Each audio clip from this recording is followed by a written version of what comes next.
Good morning. This is WXON, Detroit, Michigan, beginning another day of scheduled telecasting. Chilled watermelon soup. No tranny talk tonight. Extra ice.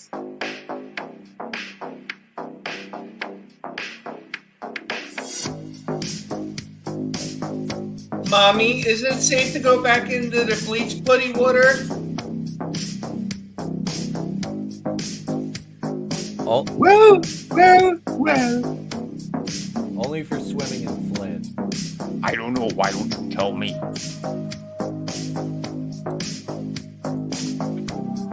Fuck me, right?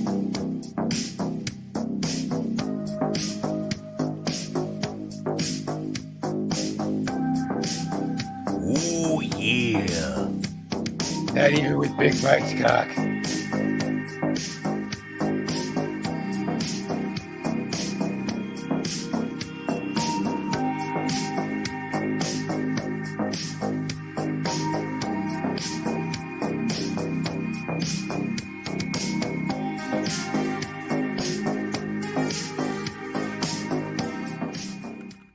Yes, sir, we promised you a great main event here tonight.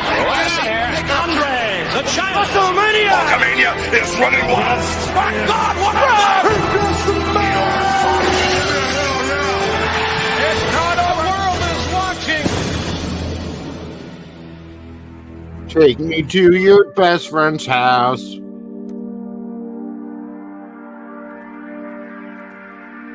We just become best friends. What?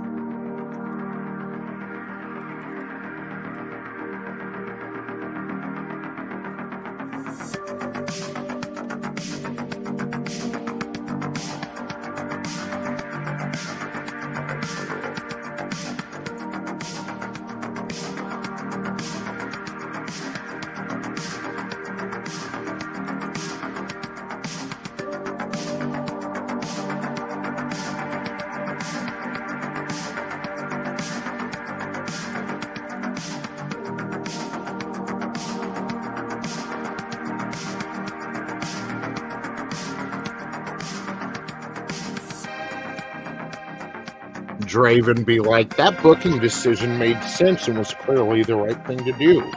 I don't like it.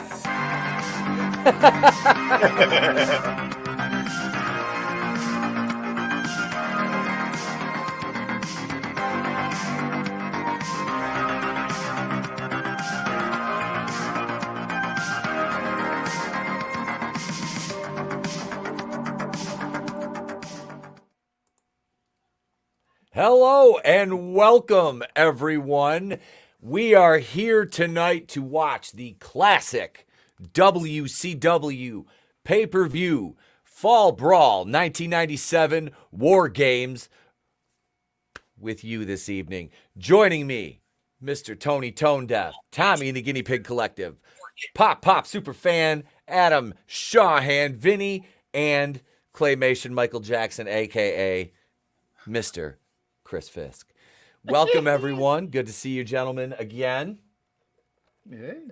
Likewise, feels man. like we just feels like we just did this 24 hours ago, except we weren't watching wrestling. Yeah, it's time to roll out retro.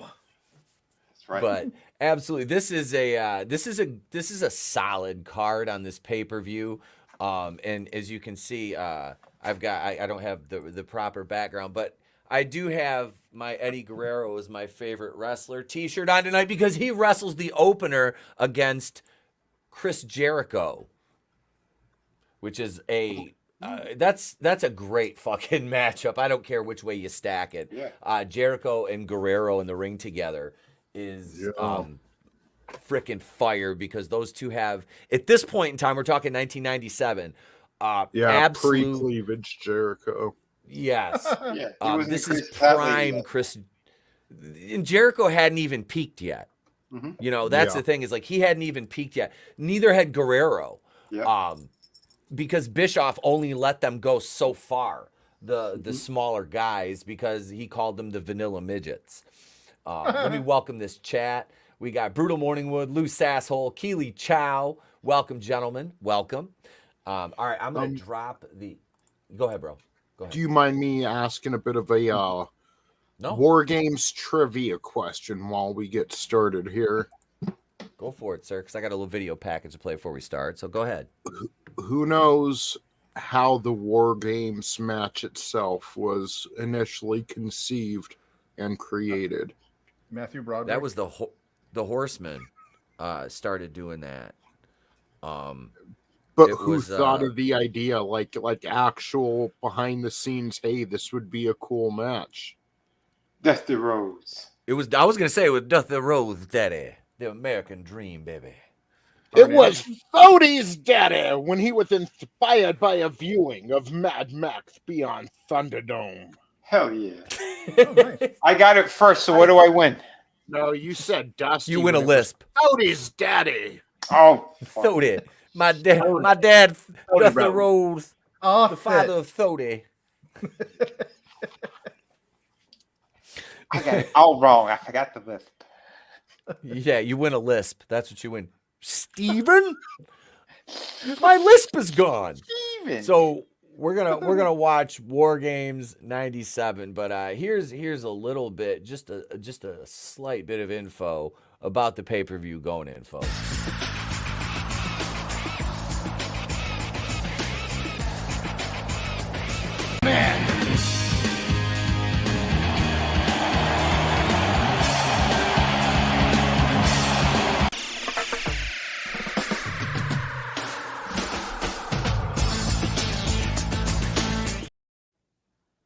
Just a slight bit there, folks. Just a little bit. 11,000 in attendance down in Winston-Salem, North Carolina. Woo, daddy! You know that's Horseman country. We have 11,000 watching right now. Oh my God! I'm gonna put my good clothes on.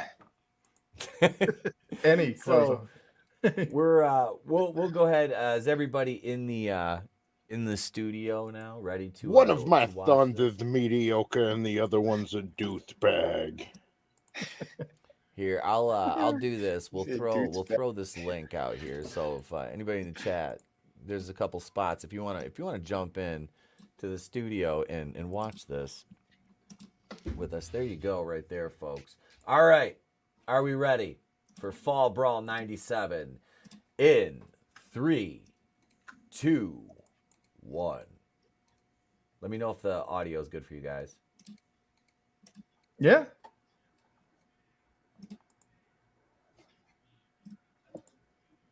His son was still alive. Oh, God. Now, you got to ask, am I talking about Rick or Arn? Or both? Right. Did Arn have his stroke yet? I think it is. I think he just retired. I think. Or maybe, yeah. Yeah.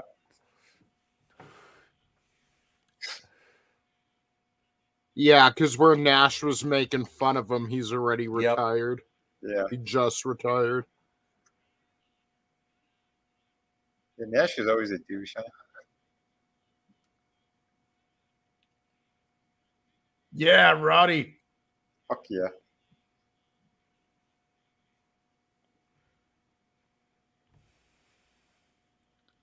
I love that little tank graphic. That's just so simple, but it's so cool. Yeah.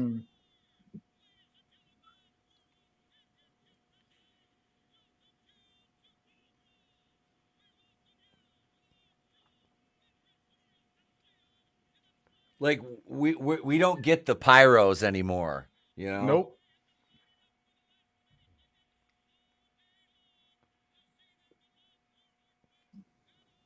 See that kid had a sign. Hey, daddy. That was Thodey. There he is, Bobby.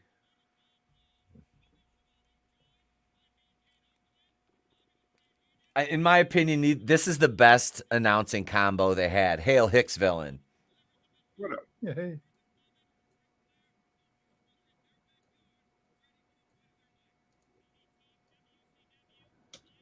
The original gay frog. I like Mike Tenay. He's from Las Vegas.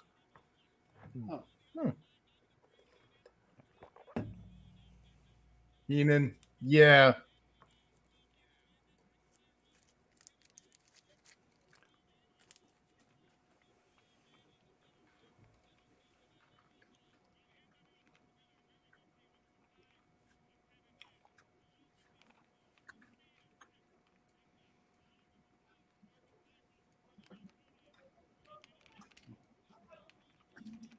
because he's a gang member. David fucking Penzer. My only problem with Bobby Heenan is that he loves spoiling storylines. Oh my God, he did it like twice. It like major storylines. When Hogan, who had been a good guy for 20... What's that? Did he spoil a lot of that because a lot of them were dicks? Who knows? But one time him and Bischoff were on commentary together when Ted DiBiase first started showing up. Uh-huh. And he kept holding up the number 4, which ultimately meant he was the 4th man of the NWO. But he was holding it up like the 4 Horsemen. So Bischoff is like, what does he have to do with the 4 Horsemen? And Heenan's like, I think he's the 4th member of the NWO. And you could feel Bischoff's rage. You know, they were off camera, but you could just feel it. Wow. But I think I did that in one of my videos. I had Bischoff like rolling his eyes when Bobby said that. Mm-hmm. Like it was because it was clear. Do you hear they're using his Y2J music here? Yeah, because it sounds too much like a Pearl Jam. Yep. God, look at how young he is. Jeez. Yeah, but then there's the most notorious Bobby Heenan spoiler when Hogan had been a babyface for 25 years and he comes out to save Macho Man and Heenan's like, but whose side is he on? And then Hogan joined the NWO. Like, why would you even question that, dude? Yeah. Yeah. Yep. Whose side is he on? Well, he had always called Hogan a heel. Not that I'm defending it, but he had always said Hogan wasn't what you thought he was. It would be like Eddie Gurerro walking down to the ring right now, and Heenan's like, I wonder if he has shooting pains down his left arm. Well,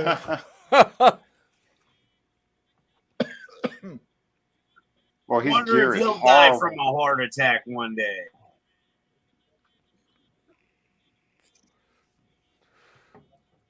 Look how bad Jericho's gear is.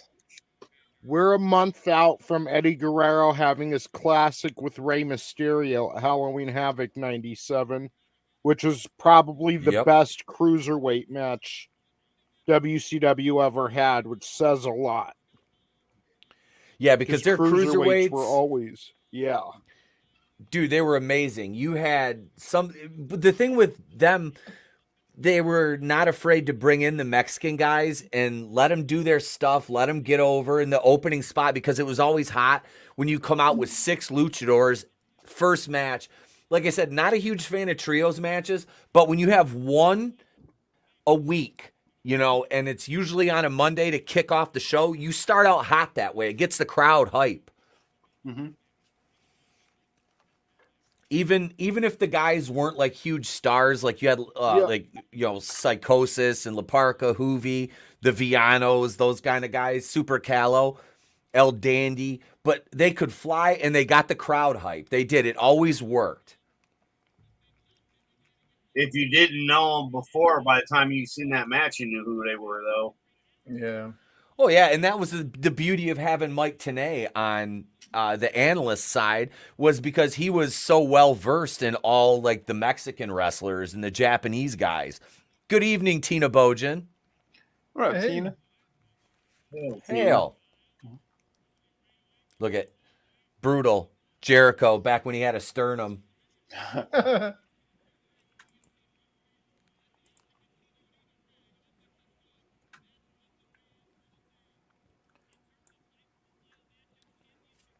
Freaking maybe turn that volume down a little bit on the other side. Okay, I turned it down a little bit, but I want to balance it out. So yeah, because it's a little hard to listen to what we're saying that? too. That's better. Can you guys still hear it okay? Yeah. Yep. Okay. Yep.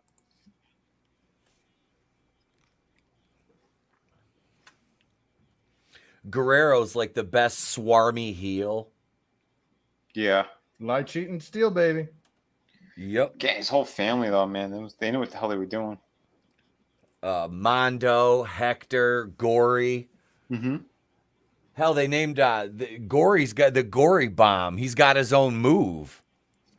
That's awesome.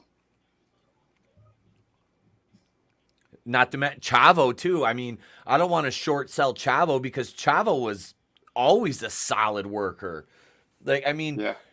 you'd be. I mean, outside of maybe working a stupid gimmick match, you're hard pressed to find a match where Chavo doesn't put on a technically sound performance. And then not to mention the sound performance that he gave for the Hair Club for Men. I don't know if you remember seeing those promos. I think so. I remember him as Kerwin White, because if it ain't all white, it ain't all right. Mm-hmm. Yeah.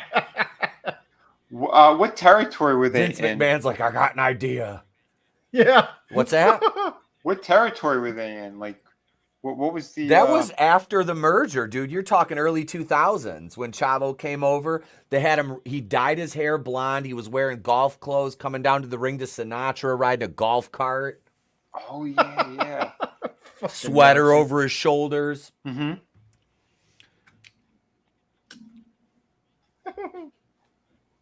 I liked how they worked Chavo in with Eddie, and he was like the reluctant. Eddie was in control of him. And it was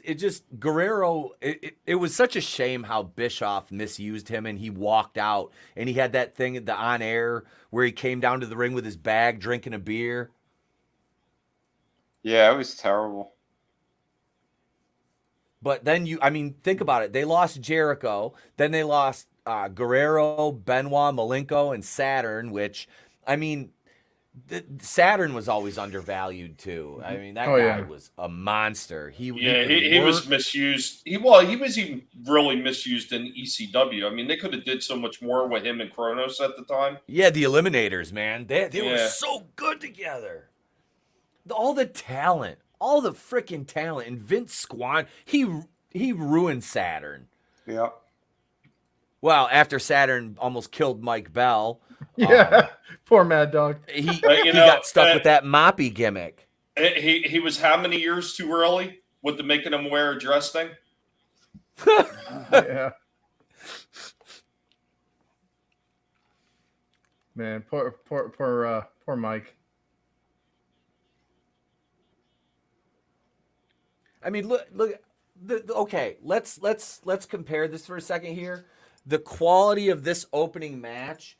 And I'm just going to look back in my notebook because I have it handy at a couple of like the shows that we that I reviewed for AEW. You've got, let's see what, Orange Cassidy, Swerve Strickland. Now, mind you, this is a pay-per-view. I know. But Jungle Boy, Sammy Guevara. That wasn't an opener. Just look at the names of Jeff Jarrett. It's funny. I'm looking at the reviews here. Jeff Jarrett is in this, and Jeff Jarrett's on the card here tonight too. Well, a lot of these cruiserweights, at least for the United States, were pioneers, and they were true craftsmen of what they do. Mm-hmm. AEW was a bunch of cosplayers. Yeah, it's a bunch of, hey, look, I'm wrestling. Like, that's exactly what it feels like. Look Look at when these guys were trained. Look at when these guys were trained in the 80s. Some of them, the early 90s. These guys were trained by men who were outlaws. They like Tony, like you say, it was either you become a pro wrestler, you're probably going to end up in jail. Yeah, and a lot of these guys, that's what they were, and we don't get that anymore. There's very few of those guys left. If it keeps up like this in 20 years, The Miz would be a complete alpha male in the world of wrestling. Oof. The Miz is going to be that generation's like fucking Jake the Snake or something. Like, oh. That's terrible. Wait, what up, Just Joe 47? He says, War Games 97, where the Horsemen got humiliated in the main event. Didn't Flair say this killed North Carolina for WCW? Did he? I think he did. Man, Flair did not. He was happy when WCW folded. He was like, finally, it's out of its misery. Yep. Like, he hadn't even been on the show in months before that final Nitro, and he came back to wrestle Sting in a shirt because he was all out of shape. Yeah, because he was so out of shape. Yeah. Hail Draven. Yeah, dude, I'm not gonna lie, I fucking cried at that last Nitro. 619. Oh. One of my students got a Rey Mysterio mask for his birthday. He brought it in to show me the other day. He was wearing his Rey shirt. Did you call him a pussy? No. Man fired from local private. He's like, Dom's the legend, and then he kicked him out of class. Yeah. Did Ray have mommy? No. See, this is why Dominic, his real father is Eddie. Eddie had the original muscle mommy. He had China, and now his son Dominic has Rhea. And the same haircut. Basically, yeah. Isn't that why he did the haircut like that? Yeah. I mean, it was smart. Haircut. It worked. Yep. Dominic is the shit, man. Like, he's over as a heel, and some people say it's go away but it's not. That's Rey Mysterio's kid. They don't hate him. They just hate him storyline wise, but he's not as good as his dad, obviously. Not yet, but I think when they kill the gimmick, or he breaks up with with Rhea at some point, he's done. Because they're attached at the hip. Yeah, I don't know how much staying power that has past when she eventually moves on, because I mean her talent and star power is already far surpassed almost anybody in the company. Yeah. Well, look what happened to Mark Marrow when Sable left him. Yep. Oh, that sucked, dude. That Poor was Mark sad. Marrow. Because Marrow was good. fucking great. He was great. Marrow's great. Yep. Well, I've been watching him lately. I mean, like, I just watched the last Raw in '97. I've been going through him, and he's fantastic out there. I'm like, damn, it's a shame. Like, look, I don't mean to change it, but look at his move from Guerrero. But Tony, what did you say you were calling, by the way? I'm calling it WrestleMania 45 will be Austin Theory versus Dominic in the main event. Okay, I'm not familiar with that. Jesus. Yeah. This is what they call a sharpshooter in AEW. Yeah. No, this is the Boston Crab. Yeah.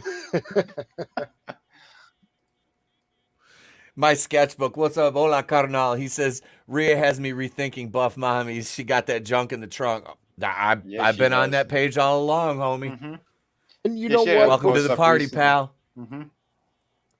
Before I wasn't really feeling it until she went like goth. And I'm like, okay, all right. Yeah. Oh, dude, she's smoking with that goth look. She really is. Yes, she is. And not even that withstanding, but just her look, her talent. I mean, she's like the complete package as a wrestler. Yeah, the confidence really on her is amazing. Oh, absolutely. She's well aware of who, what. She has great situational awareness as far as her career goes, and seems to have her personal life in order, which is a good thing for somebody her age because she's really young. Yeah, she's like 26 or something. But she doesn't ever come off like when you see her in interviews and she's not in gimmick fully, like she's arrogant. You know what I mean? Like you get from a lot of those girls, she kind of seems like she's pretty grounded, which is refreshing for somebody in a position like that. Oh, holy fucking shit, does that look painful? Yeah. Do you hear another gory Guerrero move? And look, they're having this badass match, and they're not flippy dippy around, almost breaking their necks. The match makes sense. They're telling a story. Yep. See, and look at that. He reversed the spot, but it made sense for them to trade the move back and forth. That's the problem you see now is these guys will just trade moves and it makes no fucking sense. Dude, that 4-way match at Double or Nothing with MJF versus the 3 mid-carders, that was fucking horrible. I mean, that was one of the worst matches I've ever seen. That was awful. Do you remember how pissed MJF was during that whole thing, too? Like, I don't think it was just his character. I think he was pissed that that even happened. Yeah, and then you have AEW fans like, that was great. That was such a great main event. Like, what are you talking about? Like, you don't know what you're talking about. Yeah, no, that match was subpar. MJF was the only bright spot in that. The Double or Nothing 4-way with MJF versus Jungle Boy, Sammy, and Darby. Oh, yeah. That was awful. Yeah, it was embarrassing. What made me think of it was Etep saying, okay, now you did a move, now I do a move. And, like, there's no story being told. Nope. No, it's like this, dude. These guys are telling, look at, okay, watch, we're going to go outside. Oh, nope. There we go. I mean, every big spot they've done, and there hasn't been a ton of huge spots, has been for something. This is fucking storytelling. This is and this is the opening match on the fucking card. Yeah. I mean, you talk about coming out of the gate strong.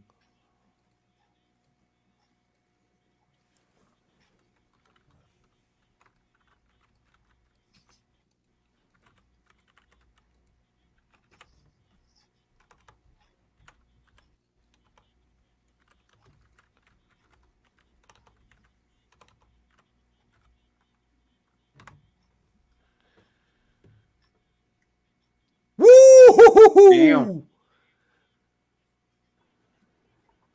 Look at him looking like Brock Lesnar. Jericho out here talking about Suplex City in 97.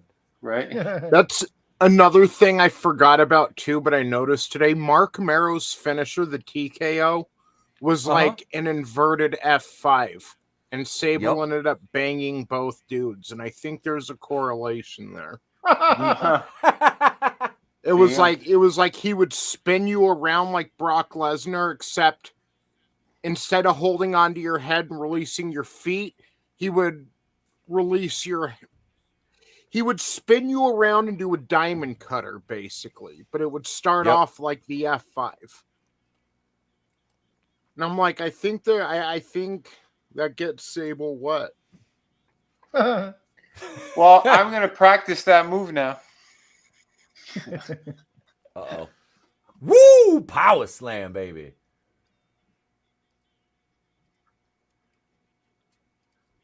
Yeah, the future was so bright back in these days. Yep. Oh, absolutely. Dude, can you imagine, okay, the rosters, if WCW hadn't have went out of business and lost all their talent. It's a tragedy. It is. I miss this era of WCW, dude. It was a tragedy. This is how I was losing. Like, when this went away, I lost interest in wrestling. Mm-hmm. Yeah, it hurt, man. Yep.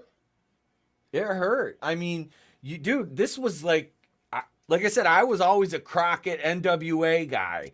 And I liked I liked WWF. I did, because they had the larger than life characters, but this was storytelling to me. This was not as gimmicky, The wrestlers were more reality based. I mean, you had guys like, fucking Ric Flair, Dusty Rhodes, Ronnie Garvin. Those were just tough guys, Well, I think what you're kind of hitting at, Etep, is the same thing that a lot of us liked it for. It had more of the classic wrestling appeal to it as the upstage performances that WWF was doing at the time. Yep. Yeah. I was always more of a WWF guy, but I'd switch between them both. And I remember when that new champion.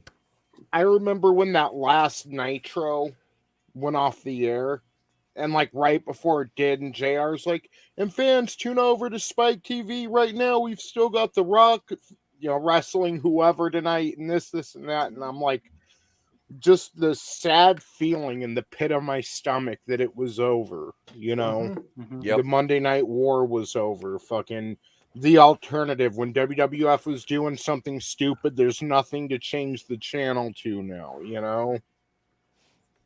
And vice versa, some nights Nitro would fucking kill it. Some nights Raw would fucking kill it. Yep. Watch him almost kill Gurerro. Did you see Eddie almost land on his head? Mm-hmm. On that superplex? Yeah. Boom. He bought him some more time, though.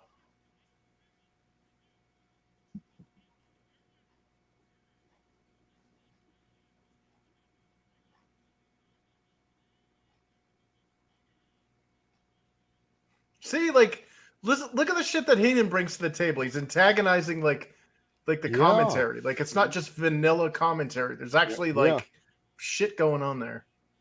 Welcome to WWE Monday Night Raw. We'll have Roman Reigns later tonight. I gotta say, man, Jeff Jarrett has aged really well. Holy shit. Yeah. He's on his way out here. Yeah. Yep. He shows one of the many times in like another month. Yeah. Nope. And then he'll get pissed and go back to WCW because he had to do the job for China, and he got a huge fucking payday for that. Yeah. Well, he was leaving because he was mad because he thought like China, he thought he should be pushed in the main event and be doing the thing Stone Cold Steve Austin was doing.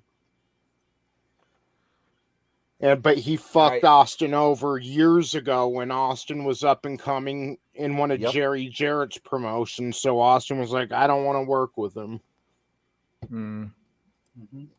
So you got to think about Austin, by the time he got injured, he was like in the business for 8 years. He had a really short career. Yeah. Daniel Bryan was in WWE over 8 years ago. He had probably a 10 or 12 year career at most, Steve Austin had. Hello. All right, baby. I have hot dogs in the oven for you.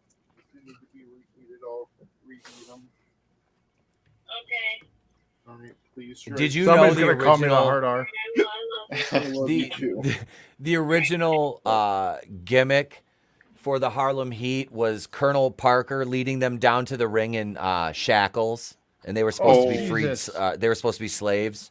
No, this is no joke. I'm not being facetious. I'm being serious. Horrible. And they he were won like, him in a hand of poker. Well, I like this gimmick they were much better. Yeah, Colonel and they were Parker? like, yeah, no. They should have got Elvis's colonel. Colonel Parker, you mean Tennessee Lee? Yeah. Oh, DiBiase and the Steiner brothers. Hell yeah. Who's that pussy with Rick? And this was shit. Scotty was about ready to turn within the next couple months here, wasn't he? Yeah, Big Papa Pump. Because he was he wasn't this yoked before. He was big, but yeah, he was always big, but yeah, he got really fucking jacked and ripped and everything. I mean, he's been juicing since he was like, what, 12?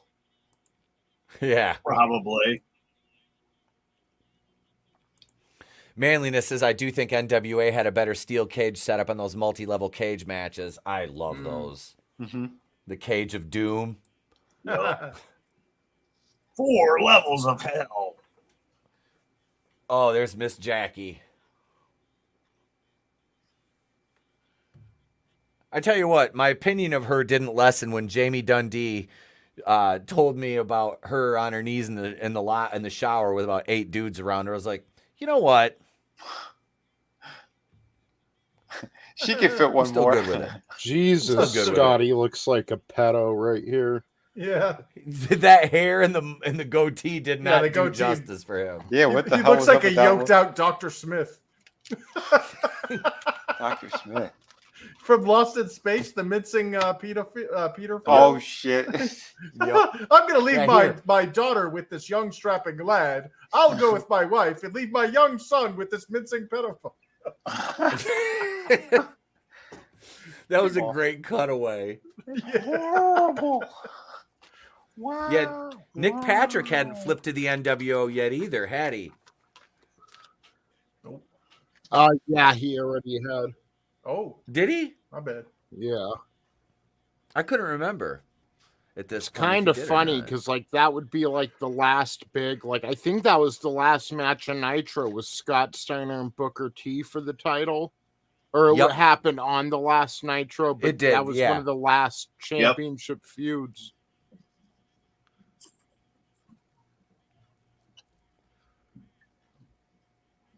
Yeah, see, they talk about Booker Oh, go ahead, bro. No, I was just gonna. They talk about how poorly women used to be booked in wrestling. It's like these bitches couldn't do half of what Miss Jackie could. She could do. She could wrestle dudes, women. She could manage. She could pose for fucking photo shoots. She could do anything. Hey guys, in the shower. Yeah, she could service a bukkake party. There's been some amazing female wrestlers, like Luna Vachon.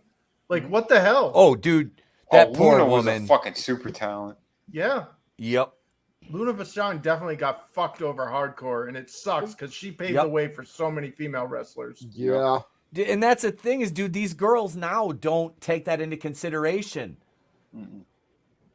Neither do the beta boys at What Culture. Oh God. They're always that was a stiff one. Yeah. Why would Vince think this was a good idea? Like, shut up and watch the bra and panties match. It's Tori Wilson. That is all she had to offer. Yeah. Yep. I like the Harlem Heat's gear here. Yeah. These guys are I like awesome the black and gold. Yeah. Not only that, but they're huge, dude. Like, it's so weird coming from AEW where it's like people I could beat up. Right? Yeah. Like, these motherfuckers, these are men. What up, Godzillionaire? Hail, brother. Giants among men. Yeah. Yep. Jackie was huge for a woman, and she looks just normal in front of them. They're so big. Her arms, man, dude. She's yoked. Jackie was always fucking yoked. Yep. Whatever happened to her anyway? I think she eventually just retired. Huh. I'm pretty sure she's still around. Yeah. Probably back in Texas, I would imagine. Yep.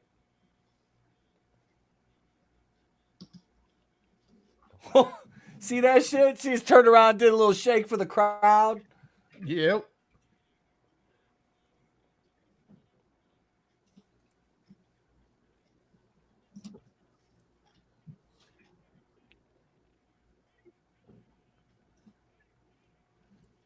Yeah, actually, when Booker signed my WCW title, because I told him, I said one of the only other people I ever wanted to sign it was Macho Man. He goes, I was a Macho Man fan too.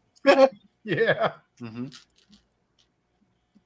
kind of cool. He got to like work at the same promotion as Macho for a little while. Fuck yes, dude. Nice.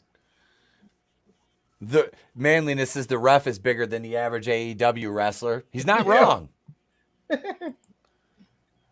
Mexican Panzer, is this the place to find feminine sausages? What up, Tap? Hail, brother. Snap suplex.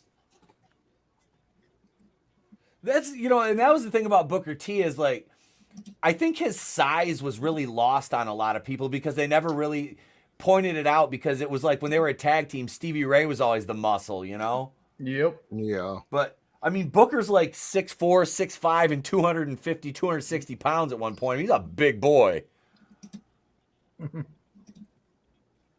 But Stevie was fucking huge. I mean... They're barking. There's Bay City, Michigan's own. Look at that pop, dude. Yeah. Bay City Western. I think it was. Face Gremlin, baby. Rick Steiner.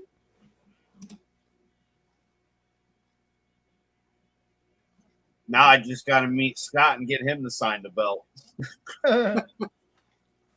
Yeah, Do not ask him or play the Steiner Line song in front of him. He fucking hates it. It's funny. Even This Sid, is great. he thinks that Rick could have became like fucking a big time talent, but he said Scott was holding him back. Oh damn. Rick, nah.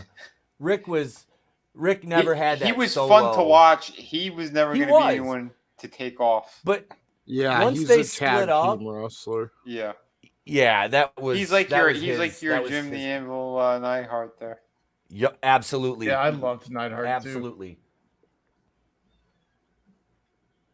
To be honest, I'm surprised Scotty would, like, if you would have asked me back then if he would have worked as a solo act, I probably would have said no, but Scotty he had one of the best transformations. He did. Oh, his entire, like everything about him changed. It was like crazy to watch. You could see it in this match right here, the size difference. Because I mean, early in the career, Scott was a little bit smaller than Rick. Yeah. See, I always thought he was always. Yeah, Scott was built, but he was never that big. He was always cut and obviously like muscular. But yeah, he just all of a sudden it was like, holy shit. Yeah. No, he fucking ballooned. Steroids. I tell you, I saw an interview. Oh, I saw an interview that Scott had. I forgot which magazine it was. One of the bodybuilder ones. And he got there late, and then they couldn't find him because he had to go find chicken breast. He needed like 6 pounds of chicken breast, and he wasn't going to miss his meal for anyone. Like they put it in the interview. Big Star Chicken. Leroy Jenkins. Yeah, you talk about guys that got kind of left by the wayside. Both fucking Rick and freaking Stevie Ray got left by the wayside. Yeah. Oh, yeah. Stevie Ray had that horrible run in the NWO B team, fighting over control of the job squad the NWO had with Horace Hogan. I mean, everything about that just sounds like shit. It was. Sounds so Hogan. Boom.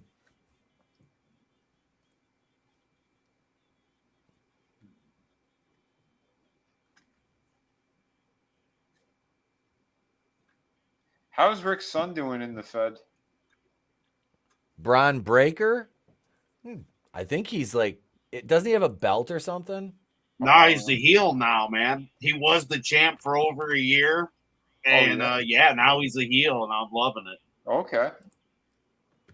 Nice. Dude, look at this. This is fucking good wrestling. Mm-hmm. Yep. His kid can pull off what his uncle and father could. He's really good. That's awesome. He's got the speed too. Of Scott.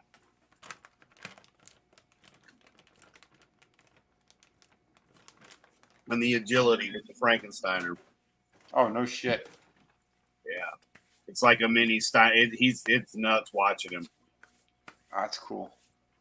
Yeah, I don't know. I kind of wanted to start watching a little bit of that stuff, but I don't know. Like I said, dude, for me, it's Ring of Honor and NXT are the two strongest, then AEW and the Fed.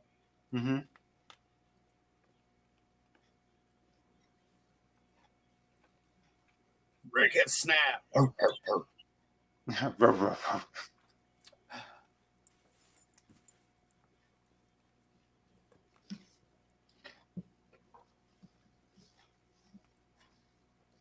Yeah, there's there's Heenan ruining the surprise.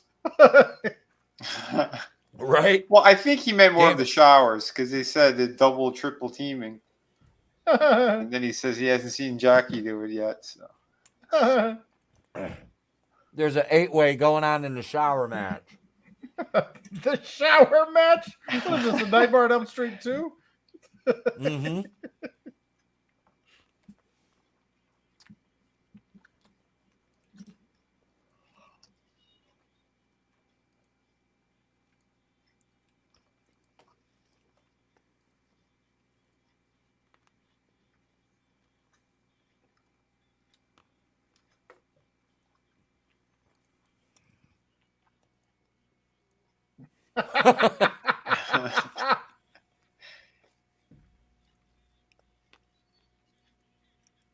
Wow. Damn. That was awesome. God damn it, manliness.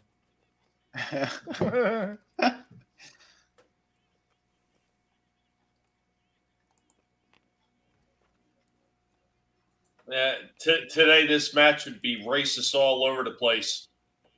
Yeah. You know, black and white all the way down to their outfits. Uh-huh. Yeah.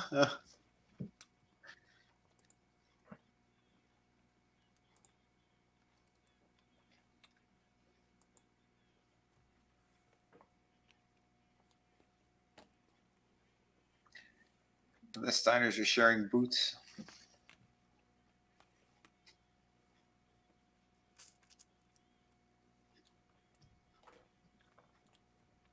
Wrong man.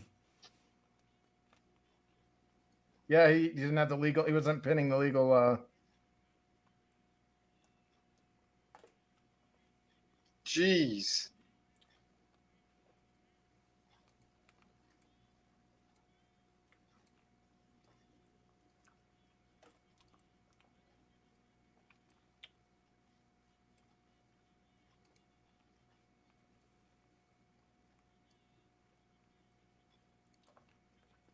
Oh.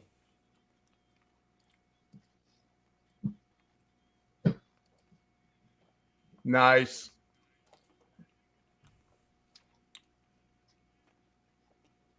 Yeah. It's got to be the roids. Yeah.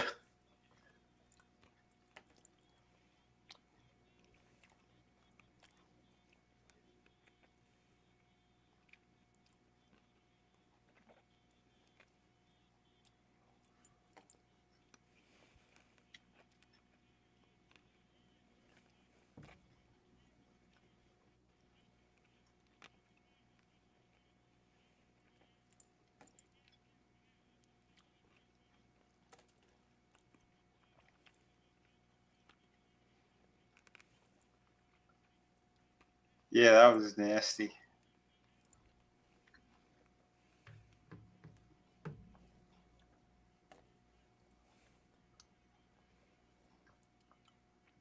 You start out with 2 hot-ass matches like this. Yeah. Right? Yeah, I haven't seen a dud yet.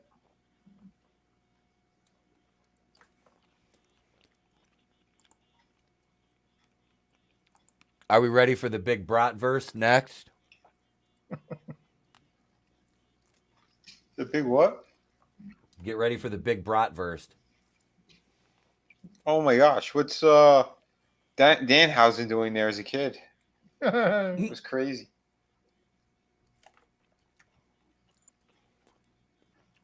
That's kind of crazy. Rick Steiner is a real estate broker now. Good for him. Is he?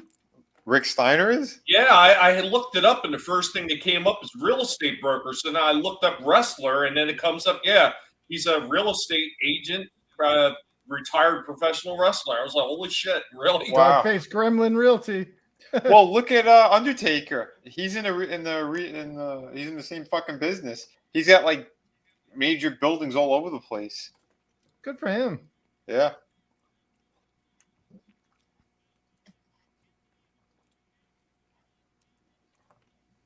They said he's a real shrewd businessman. Kind of have to Here be we to go. survive wrestling. Oh yeah. Now it's time for the Bratverse. Here comes Ja, Alex Mann! Wright. Das Wunderkind. Sehr gut. He's got the best theme music on earth. Do the dance, On Earth. Alex. You ready? You ready? Here comes the Alex Wright dance. He's going to break it down. You ready?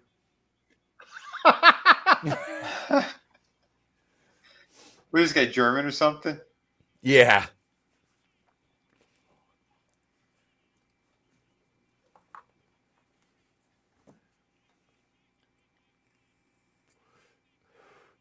And the funny thing is, like, he's goofy, but Alex Wright could fucking wrestle.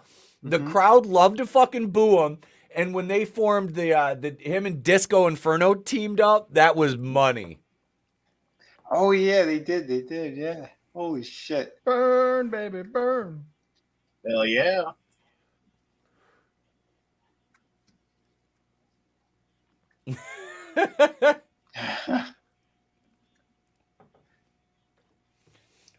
We're getting ready to do like a big Roaring 20 style gala event at school. I'm gonna go out on the dance floor and start doing that. I will too. I'll be like, honey, tape this. This is going on YouTube. It's for my channel. Yep.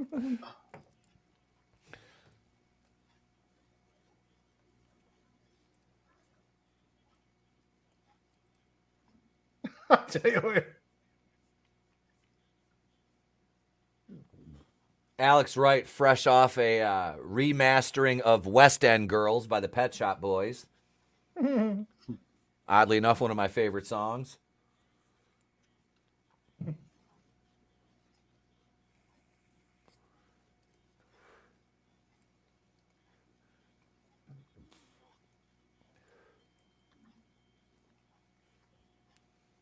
You think Jacqueline serviced them before or after the match?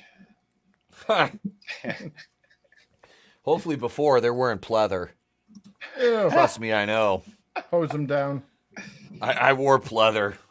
Ew. Does that mean that they were blown up before the match? Yes. Well, I mean, you got that post-nut clarity going into the match, which is a good thing.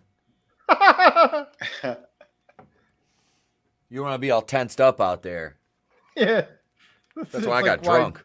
Why drunk drivers survive all the accidents. They're all like loose and stuff. It's like 0 injuries in wrestling. What's your secret? Oh, post-nut clarity. That was me. What? Except I was just drunk. Oh, what? I had no post-nut clarity. I was drunk. He was just a kid over here. He's only 48. Who, Alex Wright? Yeah. Yeah, dude, I think he still wrestles. Yeah, I wouldn't be surprised. Because he said he wanted to come back. I was like, please don't go to AEW. Yeah, he's 6'3". He's all bald now. Yeah. Yep. Well, he shaved his head. He switched from Alex Wright to Berlin, and he was like this bald, creepy German. He had like a black walking stick with a chrome handle on it. He had a bodyguard named The Wall. Jeez. Yeah, look up Berlin, WCW. It was actually kind of a cool look. He looked completely different. He had a goatee and shit. Yeah. Holy crap. It's kind of hilarious, though, because it was Alex Wright. Right? No pun intended. Yeah. Always loved his European uppercuts. Yep.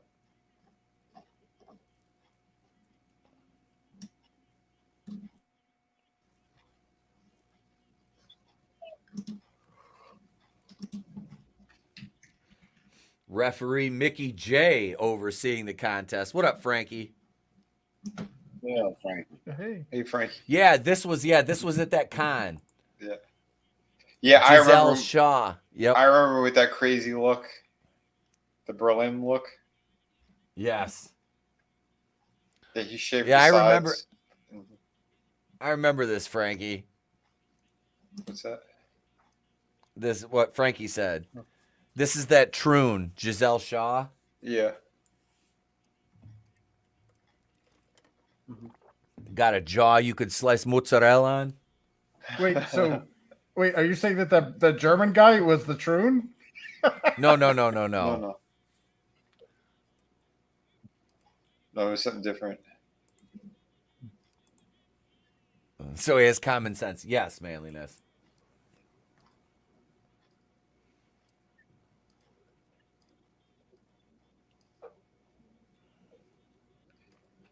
The Dre looks like his body's all misproportioned. Like his legs are way too short. Right?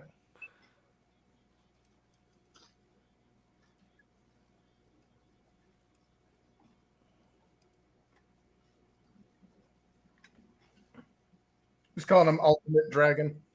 Well, that's what he was when he first came to WCW. It was Ultimate Dragon. Then they changed it to Ultimo.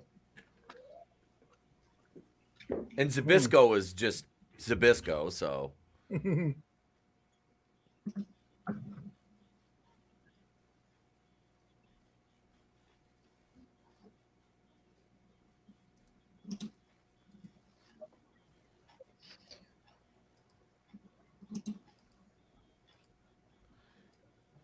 Catching the boots from Das Wunderkind.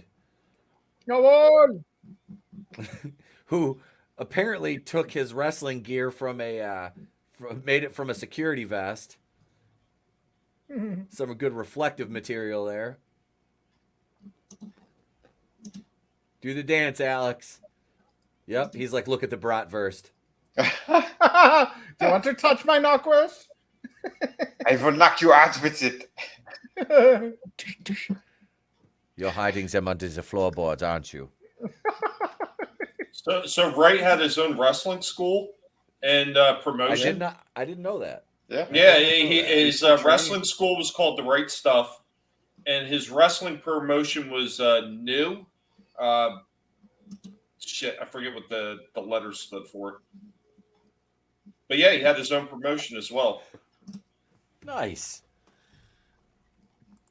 Look at Etep's gonna be in the sequel to the Jewish Hammer, Shabbat Night Showdown. my tag team partner, Chris Fisk. Yep. We just come down to the ring. If we were a rich man. His trunks almost tell you he is not Jewish. Yeah, I can tell his religion from his trunks. Okay, so it stood for New European Wrestling. Oh. All right. Whew. Yeah, they're the promoter when I was he goes, hey, he goes, why don't you switch from wearing the pants to wearing trunks? I'm like, no. I'm like, there is way too much room for a wardrobe malfunction. I was like, look, I ain't Brad, but I was like, I go out there wearing one of those things. I'm like, we're gonna have a fucking issue, bud. Wait, it's your new gimmick. And I ain't Jake wearing the a Snake banana Roberts? hammock underneath these things. I'll stick with the pleathers. Why'd he bring a rope to the ring? Oh no! Damn it! There's Jake the Snake 2.0. Yep. Brutal boys to mensch. Oh shit.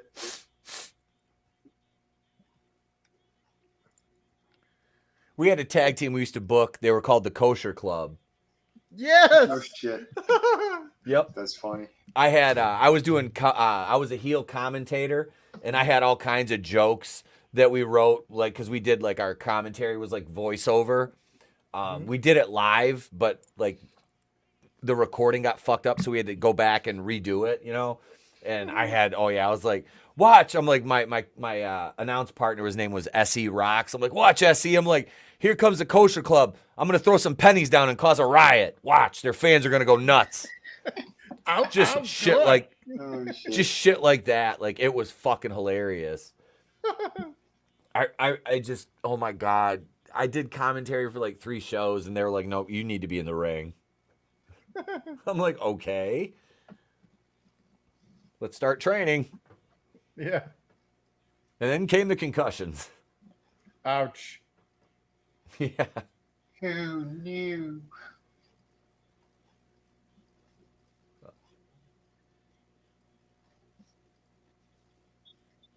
Alex is like, the Germans don't like the Japanese. Screw you, Dolphin!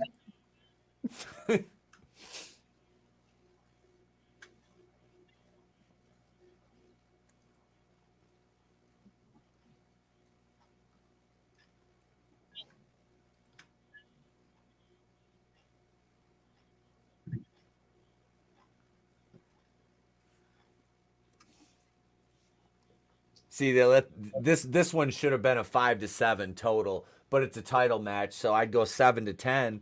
because they kind of lost the crowd. Mm. You know, you can kind of feel it in the arena, like the crowd's all sitting on their hands, and they're, you know, after those first two matches, that shouldn't happen.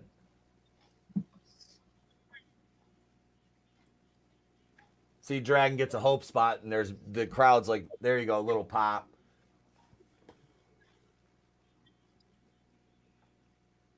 Oh!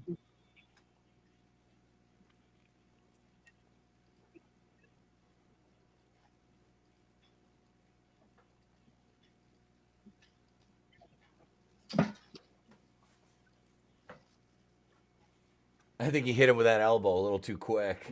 Yeah. Somebody. He wasn't. He. Yeah. Oh, God. Oh, now say he wasn't quite in position yet. Yeah. The Dragon's gear is just like so fucking annoying to look at. Oh, dude. Yeah, I like his in-ring work and stuff like that. Yeah. I've never been a huge fan of most of the Japanese guys. There's been a few exceptions. Like, honestly, Takeshita is probably, yeah, I like outside of like the great Muda, one of my, if not favorite Japanese wrestlers ever. Like, Takeshita is amazing. Like, that guy his ceiling is limitless. That's the problem, is he's in AEW. That's the caveat. Yeah.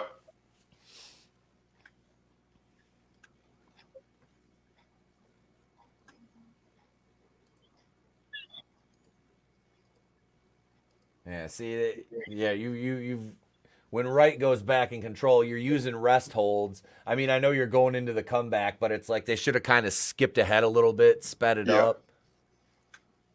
Because you just, like I said, you don't want to lose the crowd, because then the guys after you've got to work twice as hard.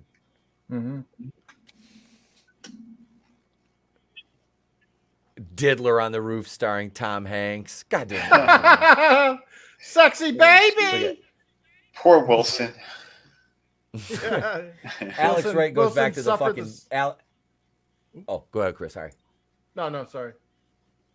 No, let's say Alex going back. See, another fucking chin lock. Like, you can't keep going to the rest holds, like, when you should be getting ready to take it home. Like, we haven't had a double down yet, so yeah, I don't know how Ultimo wrestled with those, like, the straps under his shoulders. Look at my bratwurst. Chafing. Yeah, like, no. It just seems like it would be uncomfortable. Yeah. I don't know how that guy's wrestling budgie smugglers like that. I don't know. Like, how do those stay on? He's probably got like 2 or 3 layers in there. Yeah. Oh, I don't know. Some guys do, some guys don't. Like, What? if I was wearing those, I'd have to have something underneath them. Yeah, like a rash guard at the very least. Yep. Like Lycra or something. I was wearing a pair of fucking Spanx underneath them. Yeah.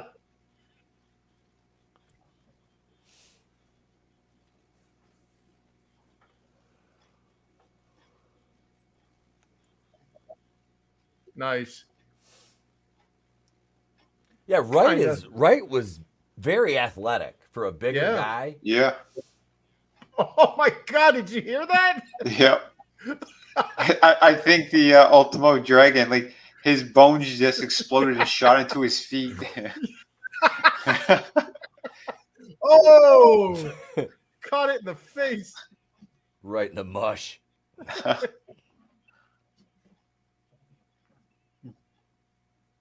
Was this for the belt as well? Yeah, TV title.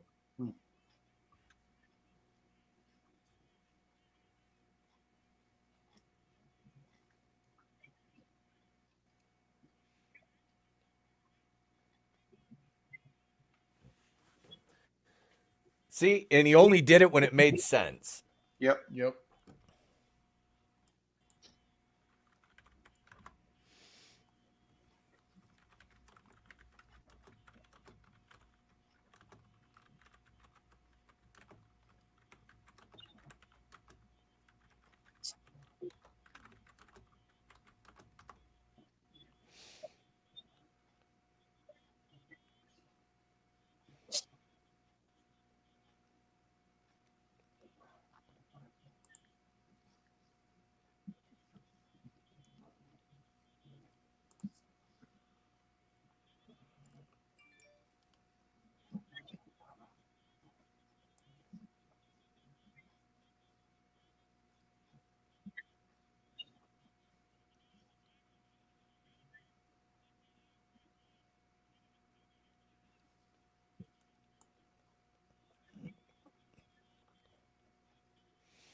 Yeah, see, Wright had won the TV title at, what was it?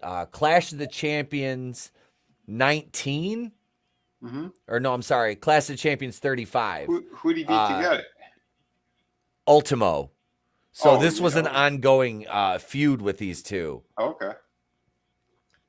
So I mean, they like working together. Yep. And then his title reign would be, 32 days with the TV title? Mm-hmm. He had already won the Cruiserweight belt at this point in earlier 97.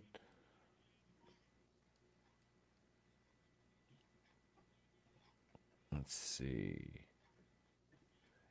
And he dropped he would drop the TV title. This was on the 14th. So the following Monday on Nitro, he lost the TV title to Disco Inferno. Oh, okay. Dude, whatever happened to Disco Inferno? That guy was given the shittiest gimmick and he made it work. He's on Conan's podcast.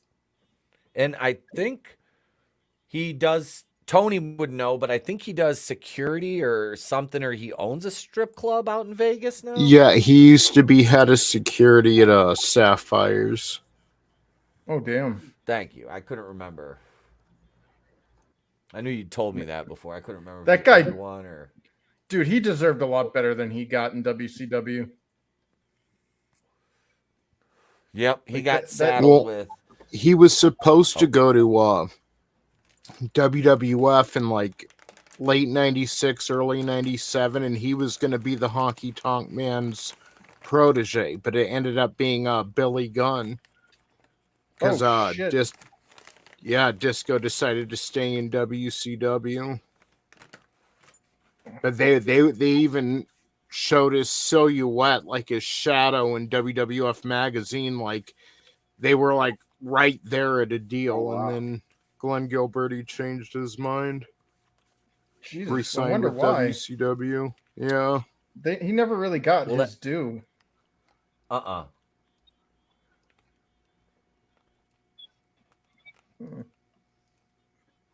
Stockholm Syndrome.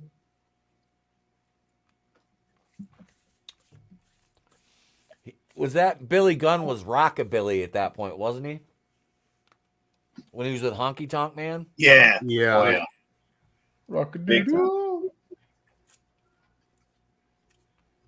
In between the Smoking Guns and the New Age Outlaws. Yep. Just before that awful Bart Gunn boxing disaster. The Brawl for All. Yeah, that was so bad. Like listening to Cornette talk about that, you can hear, like, you know how he usually shits on things. Like he was generally like, dude, this was such an ill-conceived idea. Yep, he was seething. Yeah, it killed somebody. Like paralyzed some. Like I don't know. I mean, I understand, show's got to go on and stuff, but it's just like, dude, your decisions have. Yeah, it ruined Dr. Death Steve Williams' career. Mm-hmm. Yeah. Ruined Bart Gunn's career.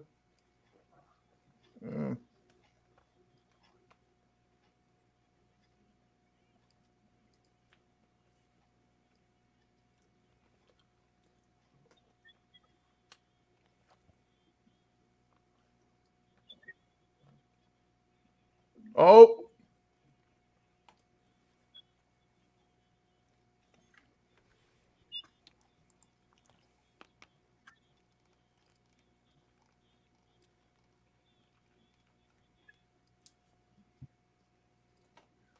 Listen to that commentary. Mm-hmm. Yeah, I mean, everything exciting. They turned a vanilla match into something entertaining. Yeah. Yep. That was good. All about that commentary too, man.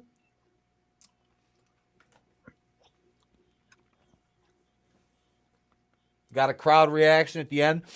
Incidentally, this is the second longest match on the entire card. Huh. Only bested by the main event. And the main event was only what, 55 seconds longer. Okay. Wow.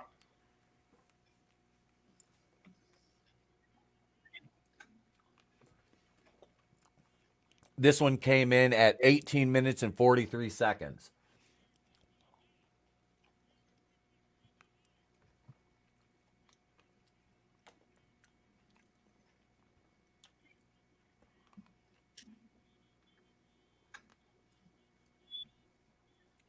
His intro sounded like porno music.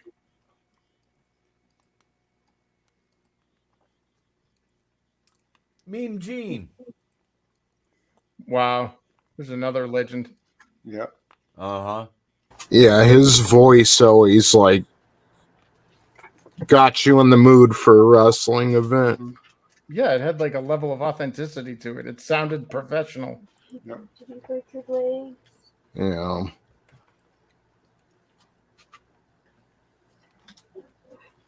And look, he's like a character, you know? Mm-hmm. Yeah. Mm-hmm.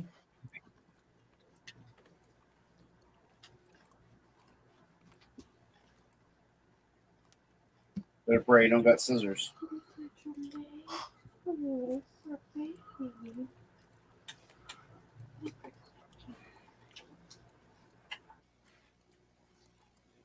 Everybody run.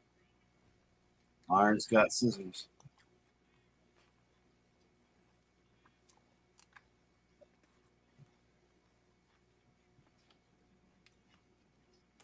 Mr. Perfect.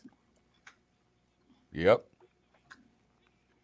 Heard that guy was a really good like in the I guess behind the stage or locker room or whatever. It's like he didn't have a single enemy. Mm-hmm. Although he was a major prankster. Yeah. Him and Lesnar got into a fight on the plane ride from hell. Oh shit. Yeah. Well, I guess everybody except for Lesnar. Well, yeah, that's why he got fired. Yep. Oh shit. Yeah, I don't know if you guys saw this, but my sketchbook said that, yeah, they screwed Bart Gunn. Dr. Death could have recovered in a shoot-style match with Gunn where he got over. That was pretty shitty how they handled it. Yeah, that was Vince Russo. Vince Russo. Yeah, because he hated fucking people. Lives.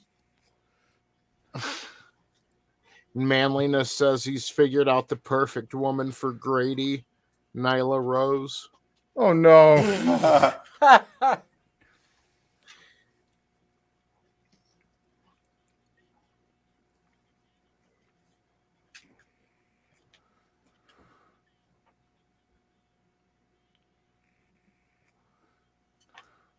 Was that Kobe Bryant?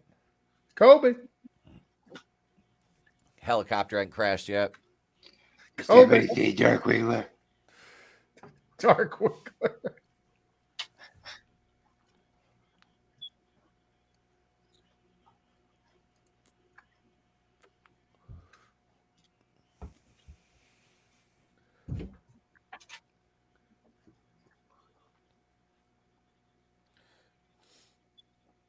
That was the worst gear Jeff Jarrett could have ever possibly selected. Yep. Well, why was he doing that Ric Flair shit from even back then? That was the double J walk, man. But that's... Yeah, it's the Jackie Fargo strut or whatever. Yep.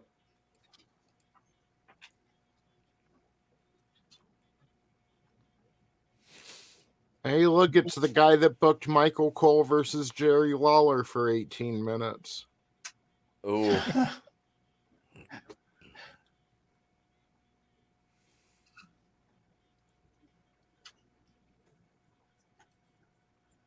Sounds like RPG combat music.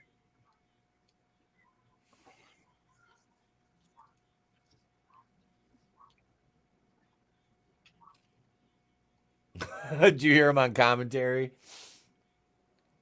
Why is Mongo's wife with Jarrett? I don't want to figure it out. You figure it out. It's a wrestling business. That's why. Ring rat. Yep. She really did leave Mongo for him? Yeah. And then that's how Jared gets all of his wives. He steals them. Yep. Collects them. They're like Pokemon to him. Karen Angle, Deborah McMichael. But did he have that much money that he was buying them like that? It's the flowing blonde locks. And he was connected because of who his dad was. He's got Remember he tried to start Global Force? Hair. Oh, yeah. Yeah, GWF or GFW or whatever. Yeah. Didn't they just end up like melding with TNA? Yes.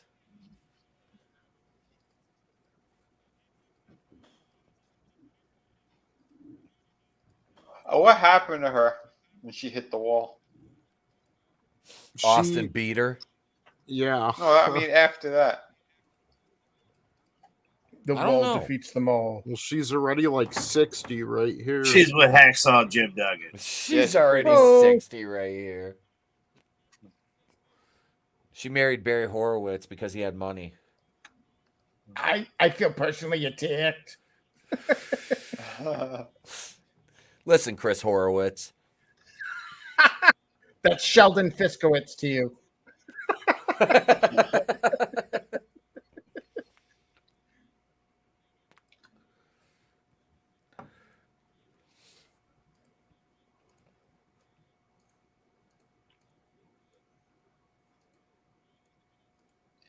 Jared is like exactly the same size today as he is there. Yeah, he aged really well. Dude.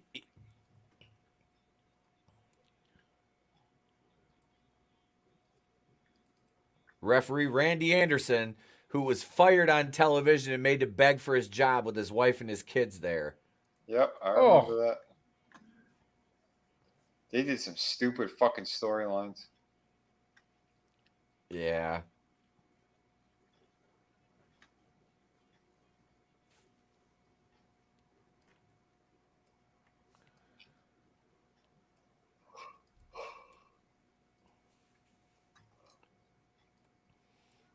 What's up, Zombie Box? Hey, Zombie Box Reviews. Hail. We're watching wrestling.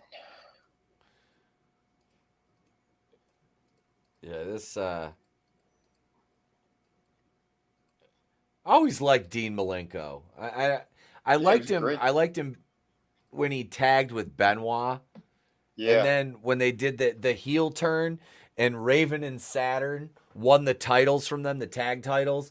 And like they changed, Raven and Saturn turned heel or face overnight, and the crowd fucking popped for them when they went over. It was on Nitro. They went over for the titles, and I was so happy to see them win the belts.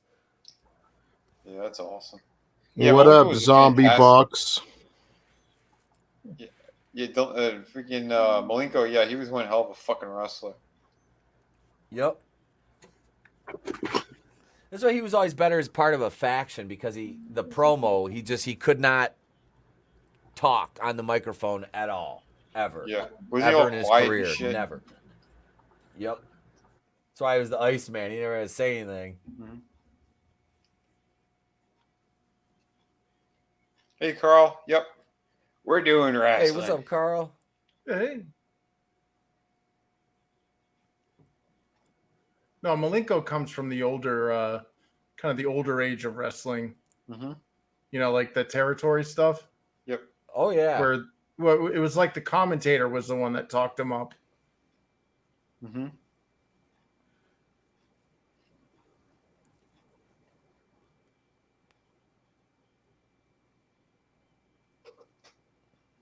I mean, even how he carried himself, he looked like a 1940s wrestler. Yeah. Yep. Yeah, Malenko, if he was alive back in the days like Frank Gotch and shit like that, like he would have fit right in there with them. Killer Kowalski. Yep, like not much personality, but very technically proficient, you know. Iron Mike Sharp. Yeah. Well, back when it was like that circus. Dude is a hell of a trainer. He was a hell of a trainer.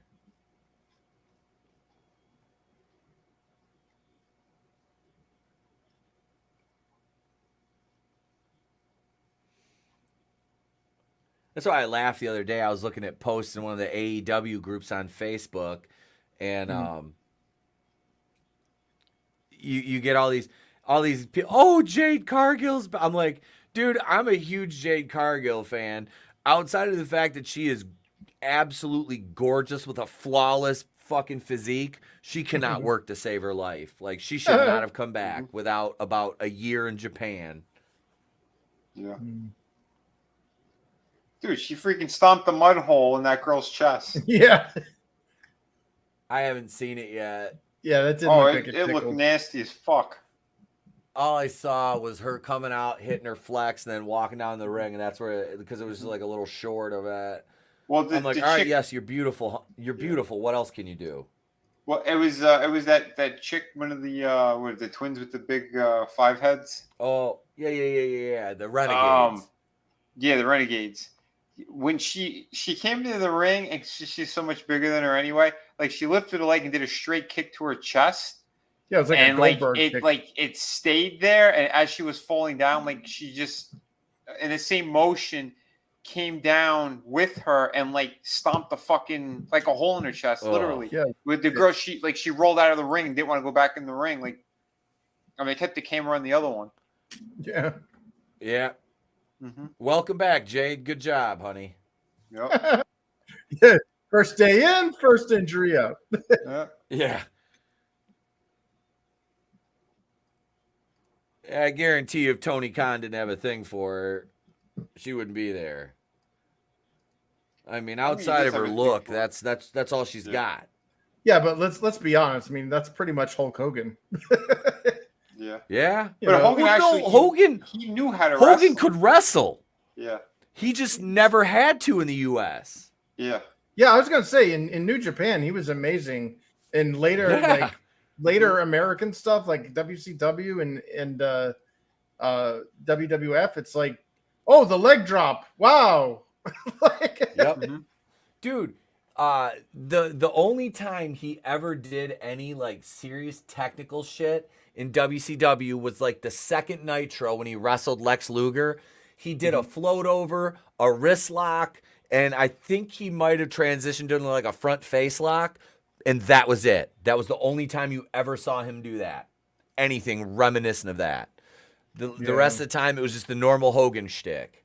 Yep. Yeah. But that's when he was still a baby face. They were trying to put him over as a baby face, and they fucking realized that, oh shit, the red and yellow is fucking dead. We need to do something. And then he decided to join the NWO because he wasn't supposed to be the third man. Hey, what's the date of this pay-per-view again? September 14th, 97.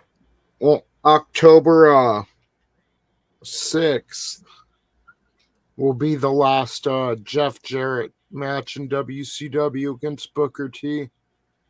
And this is his last pay-per-view. Oh, wow. So that incident already happened with him and Hogan? When he stayed No, in the that ring? happens when he comes back to WCW. Oh, okay. Like 99, 2000. Gotcha.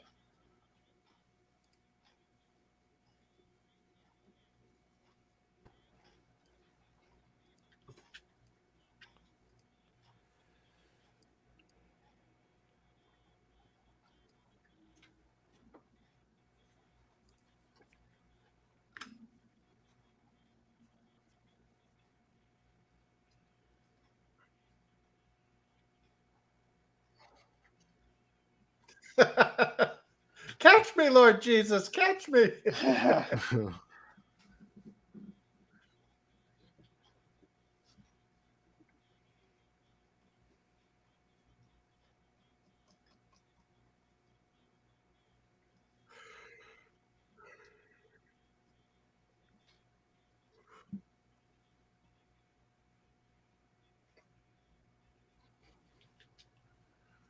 Those are a little high punch. Like, if I were in the crowd, I would have been a little pissed by those last couple of punches there, Dean.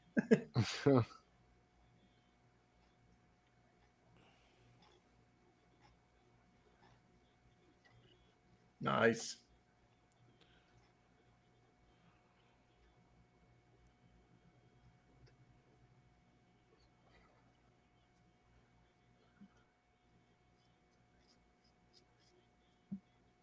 Yeah, look at this. Look, that's how you do a finisher. Like, look at that. Mm-hmm. The terror. The no. It's all over if he can get it. Great build up. Yeah. He's gonna grab the rope. Mm-hmm. Now, he's like, but you can see the desperation as well. Yeah, like. Mm-hmm. Yep. Like, had he been able to secure he's selling that, it. Yeah, that's selling, baby. Yep. You hear the crowd? Like as soon as he like initiated that, like the crowd, and you had the commentators, like they were like in sync with the guys in the ring. So like, oh, he's going for the Clover. Like, they need more of that, man. Like, yeah, none of that comes out in AEW. I'll say that for a week, Rhea Ripley as well. She sells like the guys, like those old school ones. Yep. Yeah. Like, she's not afraid to. I saw that match with her and Raquel. That was a fucking impressive match too. Nice. The Becky Lynch one though, with Trish Stratus, was like jaw dropping. Woo!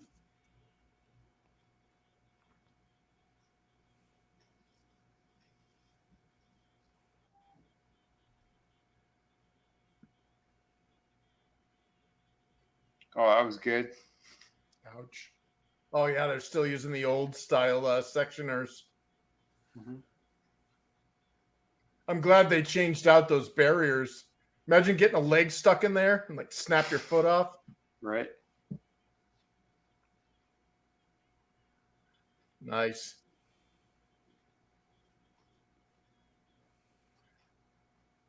No cell phones. Mm-hmm. Yep. Everyone's actually present at the arena watching this, engaged. Yeah. Isn't it God. crazy? We really do live in lesser times. Mm-hmm. Yeah, it sucks. Yeah. We didn't know how good we had it. I know. Then they had to turn on that large Hedron collider and screw everything up. Yeah. God damn it. The collider made those phones. Yeah. No, it just put us into the bad universe. Yeah. Yeah. You're not wrong. Made the communist particle. Yeah, the communist particle. Uh-oh. Kneecapped at a ring post.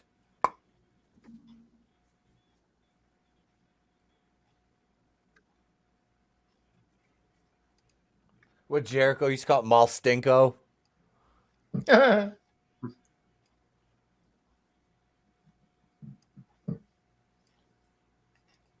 Jericho moved 1004 armbar. Yeah.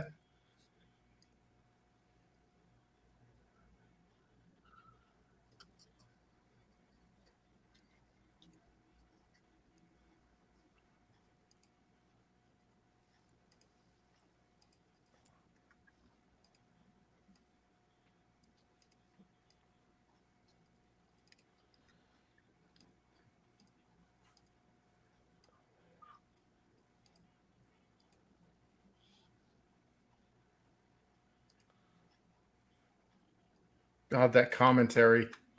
It's like you could be listening to this on the radio and know exactly what's going on. Mm-hmm. It's fucking great play-by-play. Yep.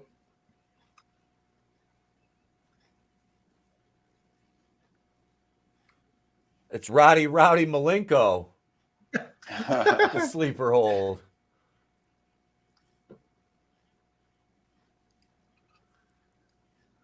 Need Michael Cole to say, "Shades of Roddy Piper."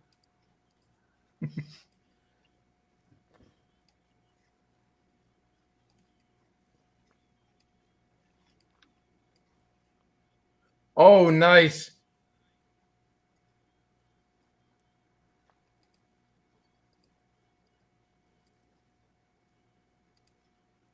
What I wouldn't give to have some of the merch they sold at this pay-per-view.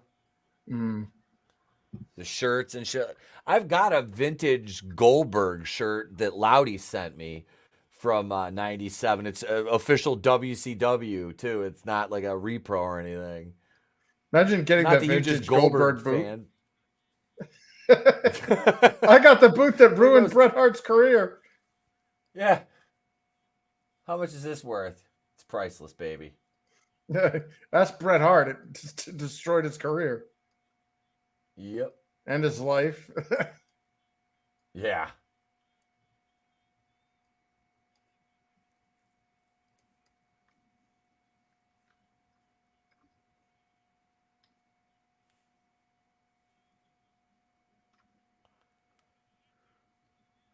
Who do we just lose? Vinny? Uh-oh. Internet. Must be his internet acting up. Oh, right back to the knee. See, taking apart a body part. There it is. Figure 4, boys. It's over.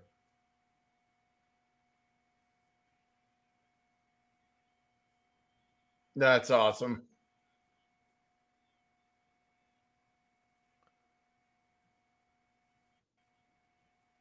Still selling it. Yep. That's the other thing is when they show someone selling it during the match, and then like as soon as the match ends, they just get up, dust themselves off, and walk away. That's like the worst because that no sells the shit, you know? Yep. It exposes the industry. Did you see that? There was a female ringside photographer right there. Woo! How progressive. Yeah.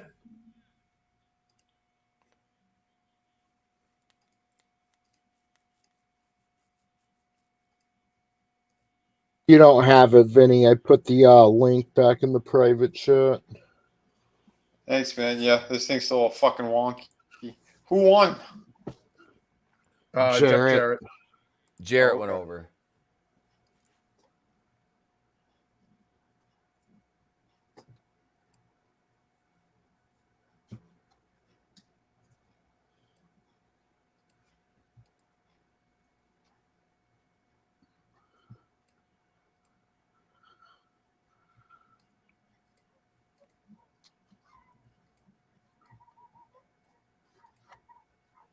Wow, Conan's like a stereotype. Oh, yeah. He sounds like he's parodying a Mexicano. He's like the Dylan Mulvaney of Mexicans. Yeah. Conan was born in Salisbury, Massachusetts, to an Anglo family. Received his name Conan from his Irish grandmother.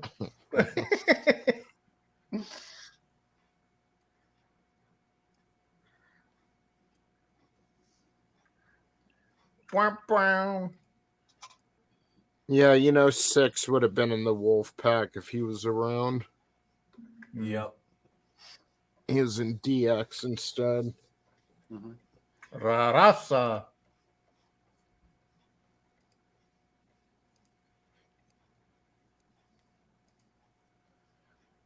It's Max Moon, the 1-2-3 kid, Diesel, and Fired After a Day. Remember his mom called in to fucking try to save his job?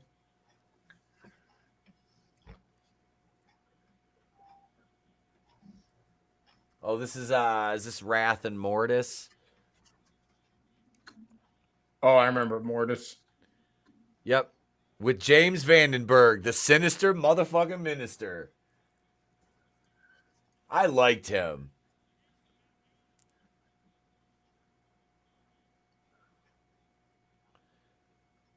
And think about how good Canyon was, man. Mortis.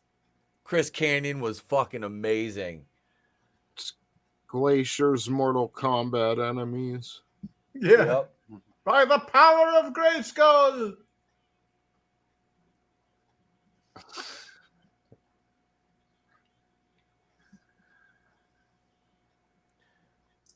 Did he have a contest with Jacqueline in the back? And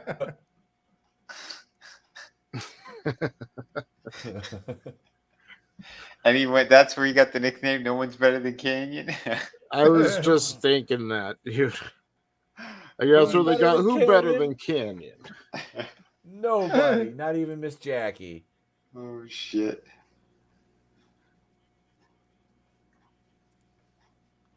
That's fucking great.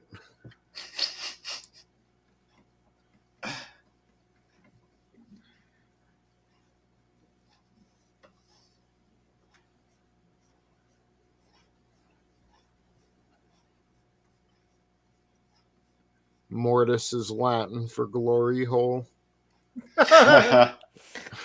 Oh shit.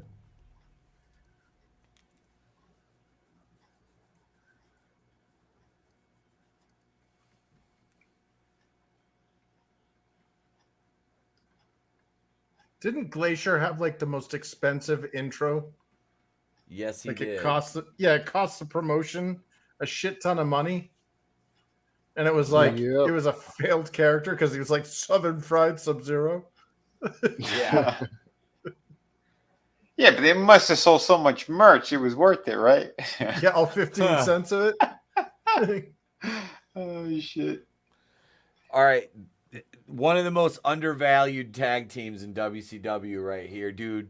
Mm-hmm. These two were fucking badasses. Yeah.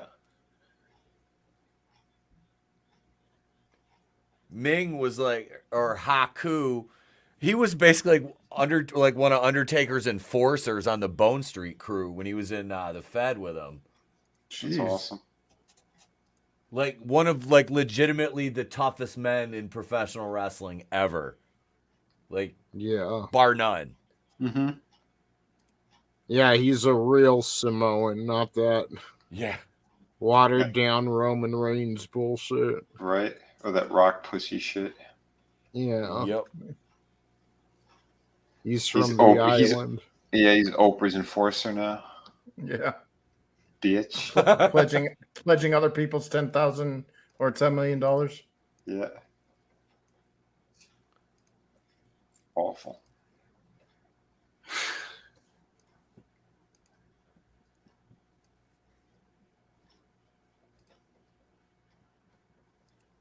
Mouth of the South, Jimmy Hart.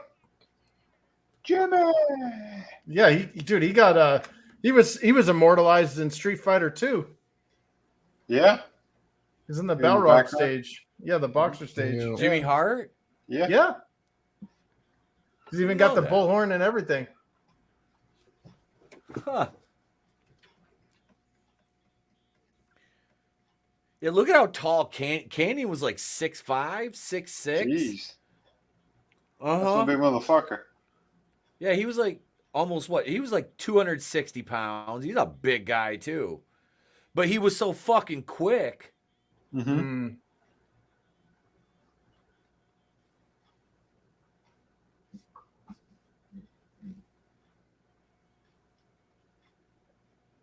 Oof. He needed a mask because his face is too like nice and like you know. He's got like a childlike baby face. Yeah. He did. That's what hurt his career. Yeah, he just looked too good. Well, looked like a little kid. Like a little kid. Yeah. He had a baby face. Mm-hmm. A literal baby face. Yep. Yeah. Big ass gay cherub. Oh, that's right. Yeah, didn't he like off himself because he was gay? Yep. That poor guy. I know. Offed himself because he was gay? Yeah, isn't that what it was? Like a lot of other circumstances, but yeah, that was depression. Yeah. Yeah, he was so deep in the closet he was finding Christmas presents. And then when he came out, he got like a negative reaction, and it was like people are shitting on him and stuff, and they're like, I don't want to catch you looking at me while I'm in the locker room. Yep. Same thing kind of happened to that dude on the Power Rangers. Although that guy was never in the closet. Yeah, David Yost, man. They treated him like shit. Is that Billy? Yep. Yeah, the blue one. It was like, how could you not know that guy was gay? Blueberry Billy. I never watched that shit. Yeah, it was a little after my time. Yeah. But I remember seeing a couple episodes because of that Amy Jo Johnson chick was absolutely amazing. Yes. I was in the same boat. It was a little bit past but I still watched it. I didn't give it. My sisters watched it. That was my excuse to watch it. Watch it with them. Yeah, it's like, this is a kid's show. Damn. Amy Jo Johnson was worth it. Sounds like you're a couple of Canyon fans. This motherfucker. Oh, that Canyon. You motherfucker. Canyon gas, Vinny. You're like, oh yeah, we That's watch me. Power Rangers, and Kenya's my favorite wrestler. Oh shit! His finishing move, the DSL. What was that? DSL. The something His sucking finishing lips. moves, the DSL. Uh-oh. Oof.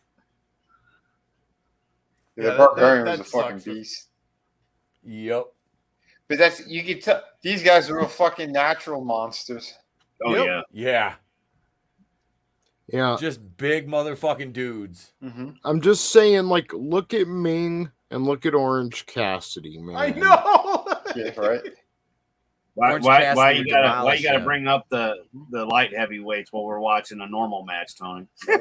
Well, they have a Ming on their roster. The guy who was barefoot. Yeah, Toa. Yep. Yeah, Toa.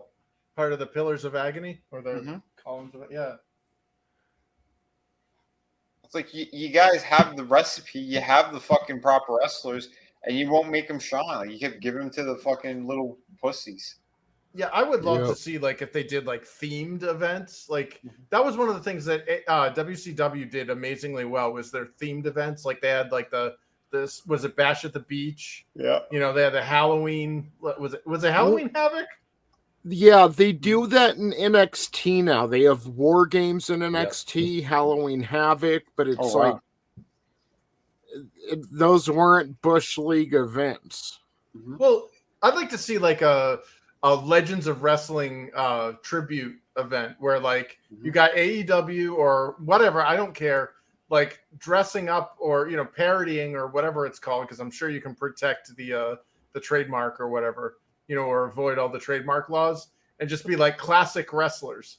You know what I mean? Like somebody's like, hey, I'm Sergeant Slaughter tonight, or I'm dressed as or cosplaying as Sergeant Slaughter.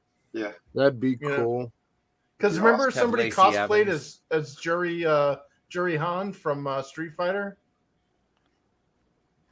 There was a female wrestler who dressed as a Street Fighter character, and I was like, damn, that's awesome. Huh. But I just want something to harken back to the classic days where it's like, you got, what's his face there, dressed cosplaying as Junkyard Dog. And it's like, wow, he looks just like him. Yep.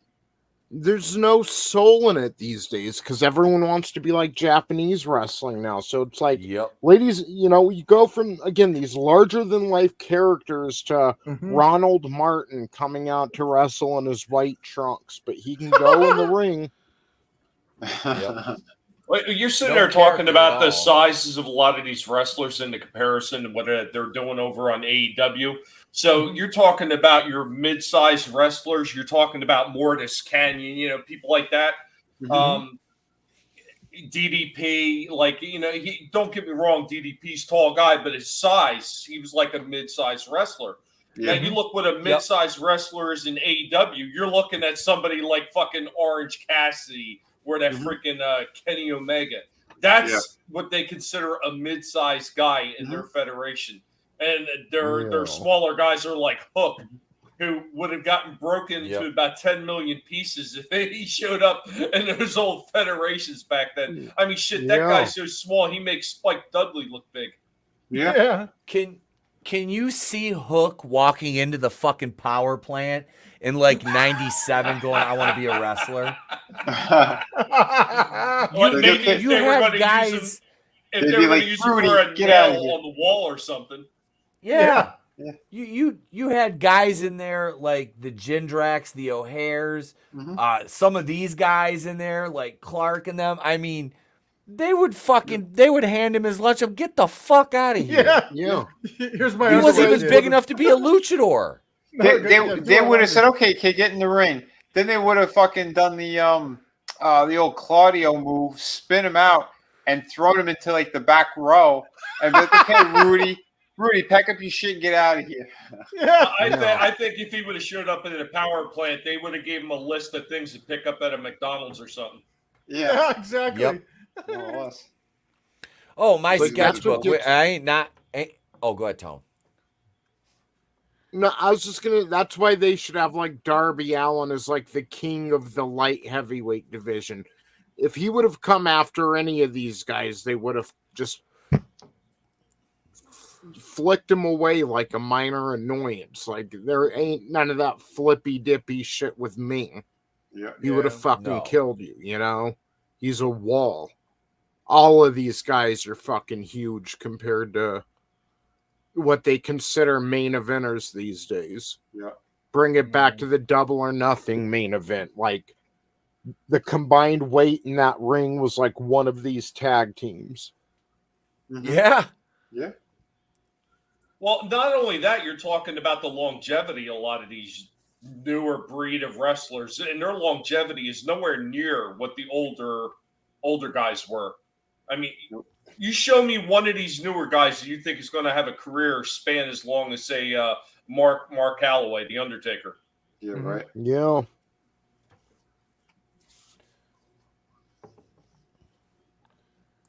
Yeah, no, my sketchbook says Mexican wrestling's pretty decent right now, especially the women's. Yeah, dude, they got a lot of talent down there. They always have. Hell yeah.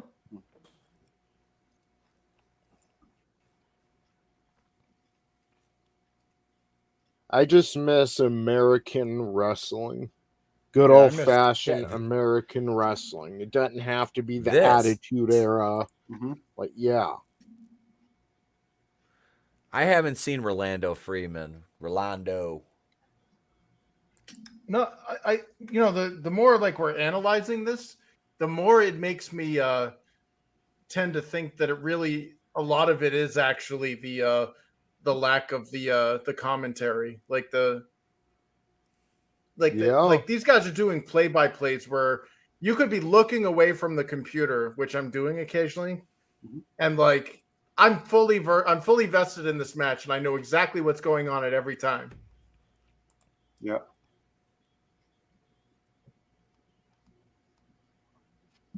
Like, I don't get that from AEW. Like, I have to be paying attention. And honestly, like, Angelus needed to, like, clue me in on a lot of shit. Because I'm like, why is this guy fighting this guy? Like, I don't... What's going on here?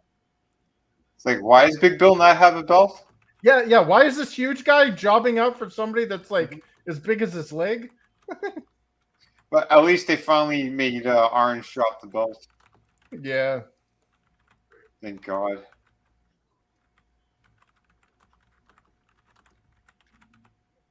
Dude, that would be awesome though if they did like a themed event where they had everybody like cosplaying classic wrestlers. Yep. Yeah. Brian Cage, just Big Pop Pump. I don't know who Orange Cassidy would be though. Sonny. He could be one of the referees. Yeah. Yep.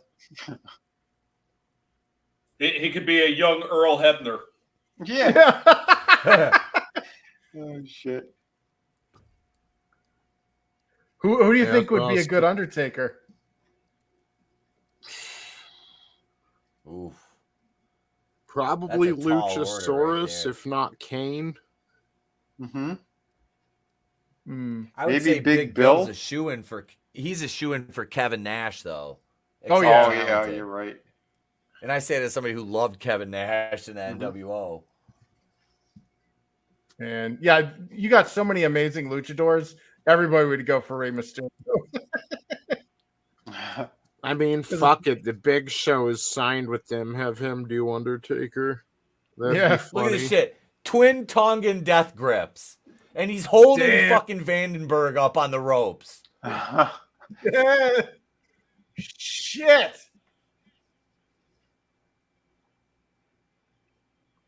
Wow. I like Brian Clark, man. I liked when him and Brian Adams were Chronic. I fucking love that shit. I love their intro, their music. They look bad as fuck coming down with those leather trench coats and the black sunglasses. They're two monsters. Mm-hmm. What was the other gimmick? Was that Atom Bomb? Adam Bomb. Bomb. And Johnny From Three Mile Polo, Island. a.k.a. Raven, was his manager. Oh, wow.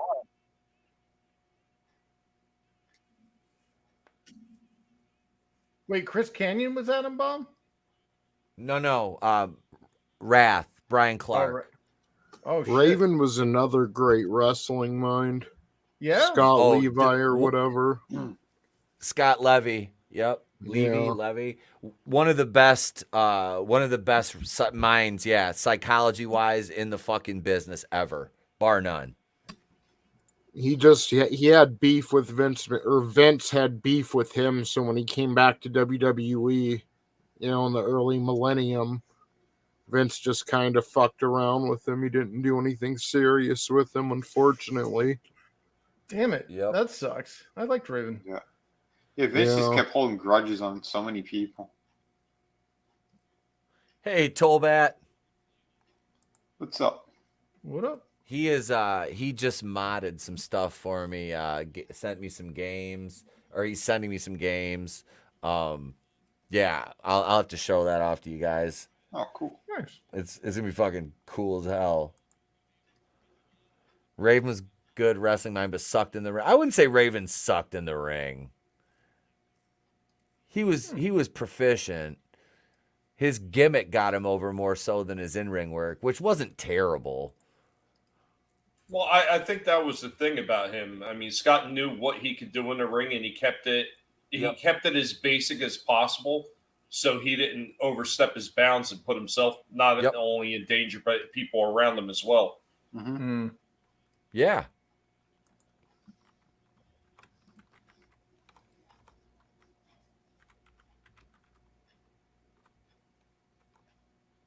Couldn't stand Mongo. Isn't your wife running around with another dude when the threads don't work?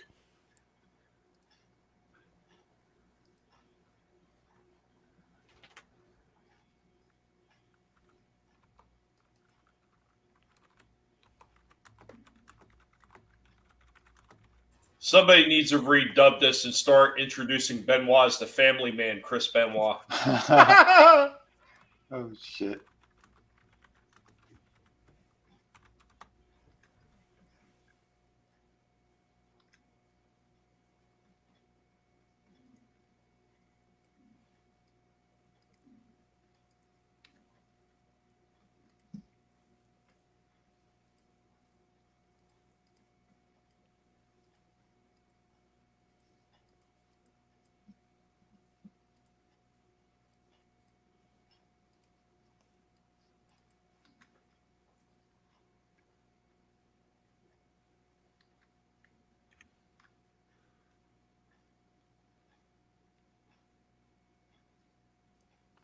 Yeah, just ask his wife.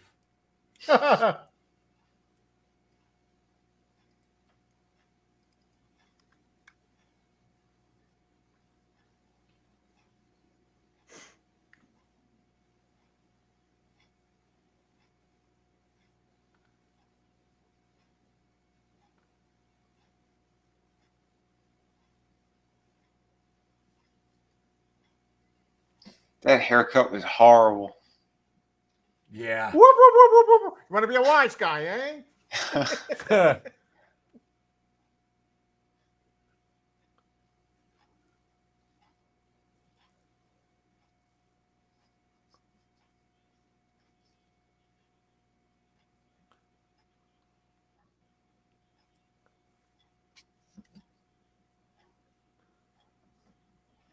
The generic NWO music, ladies and gentlemen.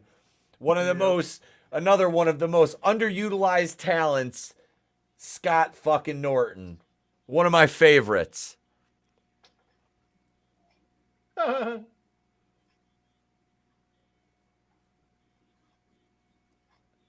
Dude was a fucking massive star. IWGP World Heavyweight Champion. Mm-hmm. And WCW is like, you're a mid-carder. Crazy. Well, remember the way they debuted him on Nitro, Tony? They had him come out and then he lost to Savage. Scott Norton? Yeah. Wow. And then they paired him with the Ice Train. You know, the only pairing I really remember him with is when him and Bagwell were a team. Yep. Oh, yeah. Vicious and delicious.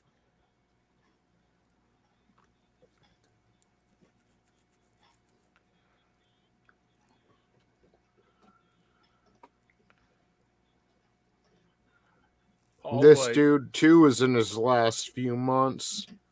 February. Yep. No, never mind. No, he went over in 99, wasn't it? Yeah, February 99. But he's unhappy by now. And most of it stemmed from Hogan. That's a damn shame. Check it out. Tolbat says, my wife's aunt used to party with Rick, and the guy, she has some stories, bro. Andre lived next door to my wife's grandma. That's fucking crazy. Nice.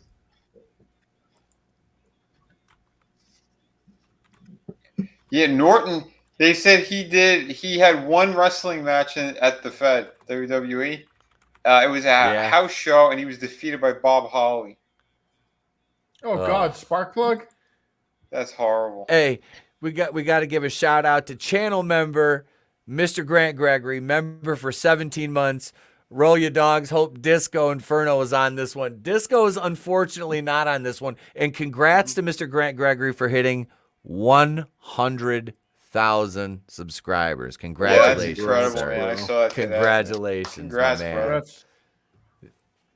Now those motherfuckers got to monetize you. Yeah. Thank you for supporting us, bro. We appreciate it. Andre's ranch is still there in North Carolina. Nice. That's fucking awesome. Yep. They said that his daughter's bigger than him. Jesus. Missing the hoss fight here. Scott Norton is like a guy you could see like sitting at the end of a bar. You know what I mean? Mm-hmm. Yeah, he was one of the ones that went to North Korea. Oh, damn. When they were there. And, they threatened to kill him and his family and shit. Because he had a phone call. He was talking to them, and he says, yeah, this whole place is weird and everything. And they were tapping the lines, and because he talked shit on them, they, like, kicked down his door and were threatening him. God, that's so... Dude, that sucks, man. Mm-hmm. Remember that one guy that stole a poster, so they killed him? Jeez. Yeah, he stole a poster from his hotel room as a souvenir, and they beat him to death, tortured him, gave him brain damage, made him brain dead, and then sent him back to America as a vegetable. Oh, yeah. I vaguely remember that, yeah. Otto Warmbier. Yeah. What a shithole. Mm-hmm. They let all those people in here now. So yeah. Mm-hmm. I forget there were two wrestlers that were gonna kill each other too during that whole fucking trip. I don't know if it was Scott Steiner and someone else, or it might have. Can't remember. I can't remember. It was on one of those was the Dark Side of the Ring things. Yep. Jeez. Yep. They did a Dark Side of the Ring episode of it, of that tour. They did. Yeah. That was a crazy fucking situation. Why would you agree to that? Watch this shit. Look at fucking Norton. Bonk. That was awesome. I don't care. I like Norton. I mean, that guy's he's 320 pounds at least. Mm-hmm. I mean, Giant's legit probably like 400. I mean, there's really Giant's a lot taller. But, I mean, look at the thickness of their builds. I mean, Norton's almost every bit as thick as the Giant. Yeah. Fuck, his arms are I mean, they're more defined. Yeah. Mm-hmm. Yeah, Norton's got more muscle on him. Oh, yeah. He's just a fucking big-ass barrel-chested monster. I mean, look at he ain't fat, but he's just a big, thick dude. That's the kind of guy you punch him in the face 5 or 6 times, he's going to sit there and fucking laugh at you. Yeah. He ain't got a fucking neck. His head ain't going to move. Telling you, him an ice train. Yeah. Yeah, it's like if an he's in the action ring figure. with Jungle Boy, then it'd go then different. He's getting his ass kicked. Yeah. Jungle Boy dominated him. So did fucking Orange Cassidy. Orange Cassidy hit him with a fucking orange punch. It'd be over with. No, yeah, it would be one-sided match until the very end, and then. Manliness says Dalton Castle likes this match. Yeah. You know, that's the thing with Orange Cassidy. It's only a one-sided match if the guy weighs 100 pounds less than Orange Cassidy and is half his height. Mm-hmm. Then it's a one-sided match. Yeah. If it's a big dude, Orange Cassidy just gets over on him the whole time. Mm-hmm. It's so ridiculous. Yep.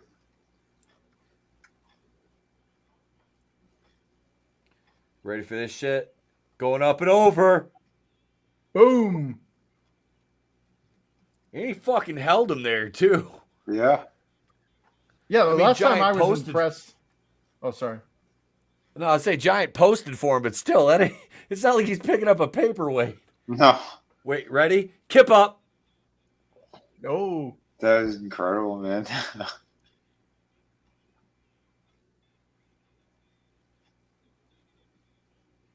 What were you going to say, Chris? I was just going to say, the last time I saw like an actual feat of power that I was like, holy shit, I can't believe I'm seeing this, was that wrestler from Japan there, Coughlin there. Uh-huh. When he was literally in a seated position, got his opponent up into a perfect suplex, like upright. The guy's feet were perfectly vertical. And then Coughlin set, like, from the seated position, stood up with this guy in the suplex position and then power slammed him. That was a fucking choke slam. Scott Norton bounced. Boink. Yeah. I hope they replay it.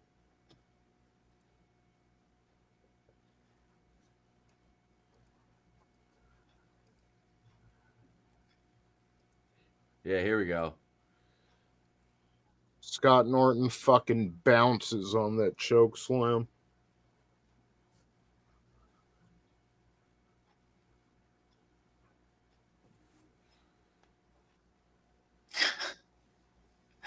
And a lot of big guys fuck up the choke slam too. They don't get any air, but he got air. Yeah. Boom. Doink, doink, doink, doink. It's like he just slammed a That's Super a lot Bowl. of weight. Mm-hmm. And then he impregnated him before the pin. Here's DDP's weird music. Yep. Yeah, wasn't it like supposed to be Nirvana? Yeah. Yeah. The take on it, yeah. Oh, Frankie said Andre's daughter isn't as big as him. He's got a link or something. She was on some shitty YouTubers thing. Okay. It's kind of a relief. Right? There was an Andre Fest 4 weeks ago in North Carolina. Oh, Nice. yeah? Wow. Fucking love to go to that. That would be fucking fun. See, this is my favorite version of DDP. Yup. Mm-hmm.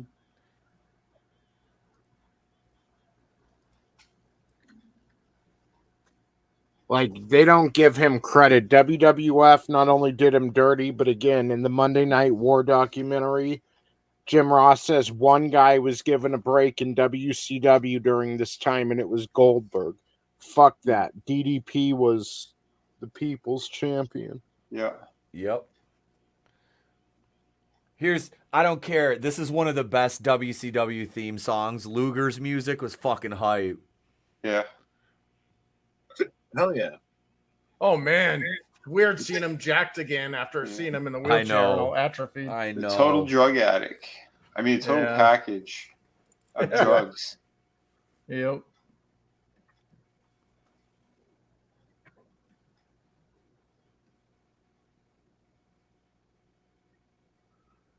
He just looked like he's got a little like Ron Perlman going on. That's from all that gear. Yeah. It makes your brow go super like thick. That. Yeah. And we're not talking about his wrestling gear. Was it PEDs? Uh-oh.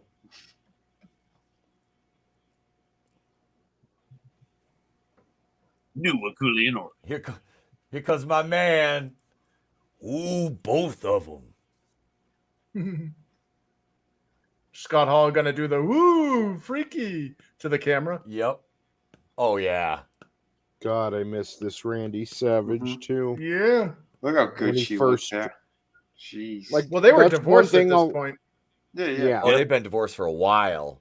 Yep. Yeah, they were divorced in the fucking Fed. Yep.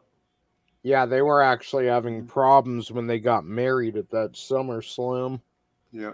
Yep. But yeah, she looked amazing there. But one thing I'll always wonder is how the Wolfpack would have turned out had he not been injured. Because it's like right when they were getting together, he injured himself and basically missed the whole thing. Mm-hmm. Yeah. I like when he came back all unhinged. Mm-hmm. Yeah. And he was But feuding that's like what probably did him Sid. in early, too. He was roided the fuck out. Yeah. Oh, he was fucking insane. He had never been that big before, not even in the Fed. Nope. I do not want these green eggs and ham. Right here. Stay in Rockingham County. Come in the summer. Go north on 73, 74 to the Giant Strawberry and get some homemade ice cream and shit. Goddamn, Tollbat knows. Here's my man. Here's my dad. Who's your daddy? What does he do? Hey, Chico. I'm the bad guy. There you go. toosweet.simplenet.com. I'm going to that. Look it up, Tone.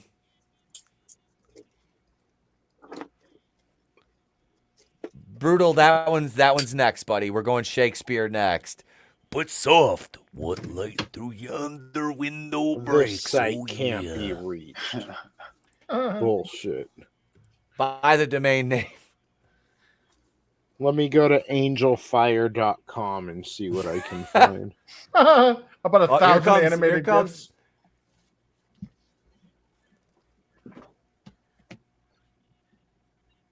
Smack him. Smack him, Scott. It's already in the black and red. Yep.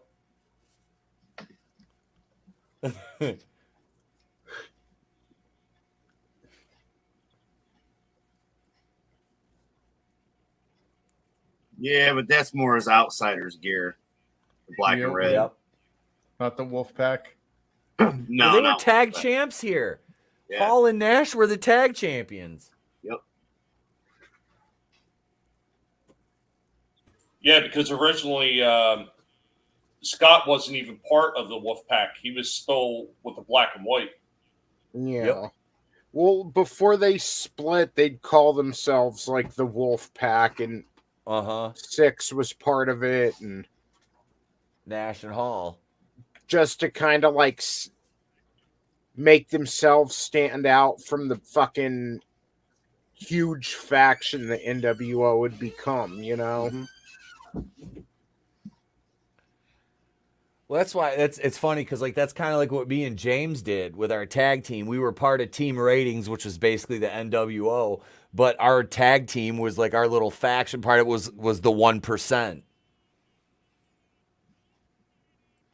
The 1%. That was like instead of just coming out as Team Ratings, it's like no, we're the 1%. Nice. Well, when they came out with the Wolfpack too, is when Nash was on one side and Hall was on the other with Hogan. Yep. Yeah, because it was NWO Wolfpack, and then you had NWO Listen Hollywood. to that crowd. Yeah. Oh yeah. Look at the main event. It's an actual main event. Yep. It's not a female main event with a man in it. Yeah. Oh, Jesus, what a fucking fuck. See, Hall's checking on Randy right now because he You fucking okay, man? Luger threw him the wrong direction. He should have turned fucking Savage around and thrown him the other way. Hall caught his legs instead of his upper body. Scotty had to move at the last minute to try to fucking help him. Savage hit his fucking head.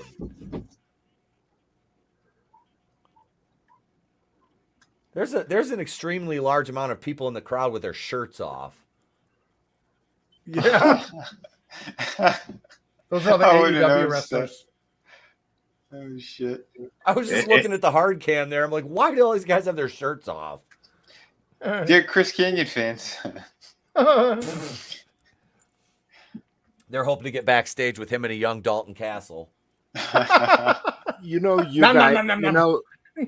know, these guys had to have loved this, like DDP and Scott Hall, because they had been close friends for years when, like, neither of them were shit, you know? So to be in, like, the semi-main event, the fucking crowd going like that, like, it's probably a fucking, didn't they work in... just... Go ahead, Tony. I'm sorry. I think DDP used to manage Scott Hall's when he was the Diamond Stud or whatever. Yeah. Yep. When Scott first came into WCW. Yeah. So for them to be here at the top now, I mean, that had to have fucking... This match probably felt pretty good, you know? Oh, yeah.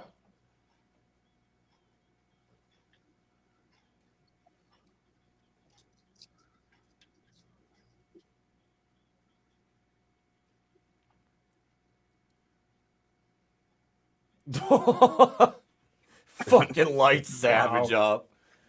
Page was the man. He's like, fuck, I already got hit in the face once, you dick. Come here, DDP. Oh, yeah, take that.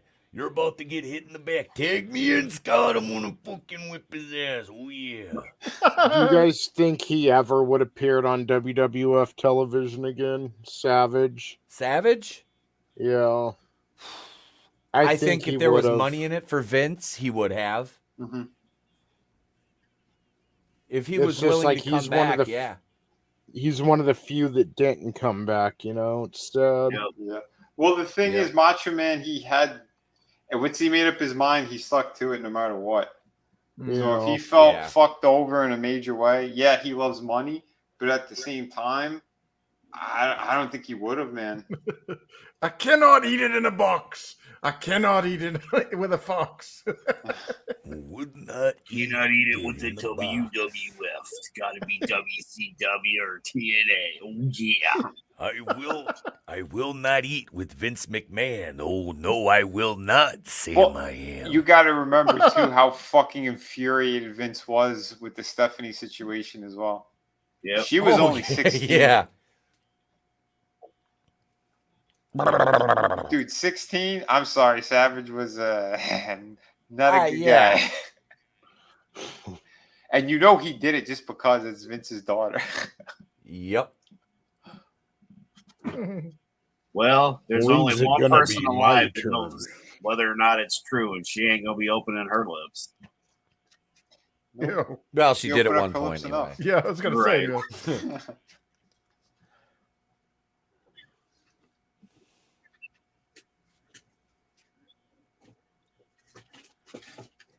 Luger always makes the same sound no matter what happens to him. Uh-oh. Yeah.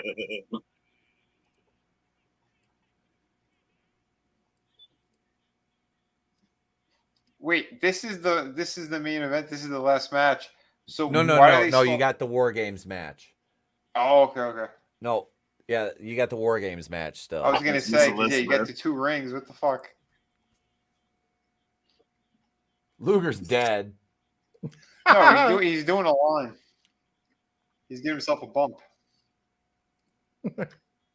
Little pick me up. He's like, Elizabeth, where are you? Yeah. She's dead. Yeah, you killed her. Yeah, he right? did kill her. Your drugs. Drugs are bad.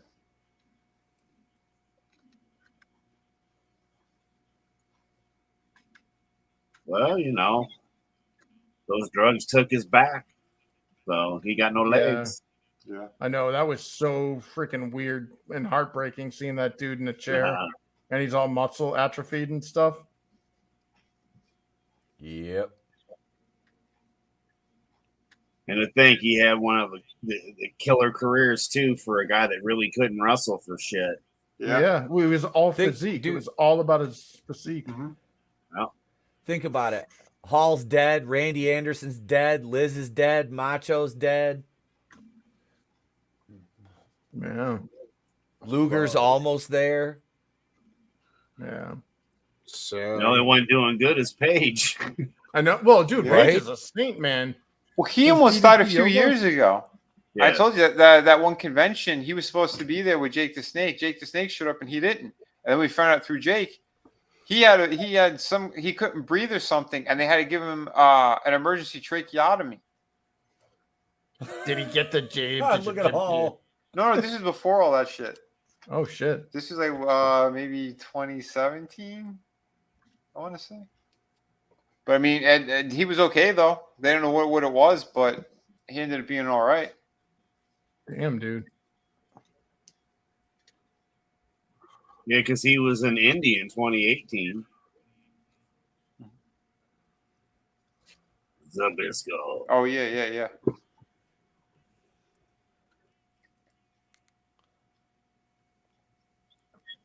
hey, it's Craig T. Nelson. Who's this coming in the ring? Coach. Say Larry Nabisco. He's gonna get attacked by Keebler elves. Get in the ring, you fucking pussy. We're doing the Monday Night War retrospective. He was talking shit about the NWO up and down every week, and then they come out to confront the commentators, and he leaves Tony Schiavone. He gets up and runs and lets Tony Schiavone take the ass whooping after talking shit for months.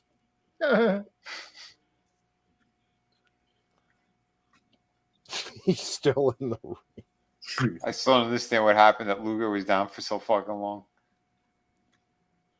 He had to take a siesta. He had to go shoot up some more coke. Yeah. Exactly. I was going to say he had to cut a line. Yep. Look at Hall. This fucking dude's great. Had his little mirror and razor blade under the fucking ring.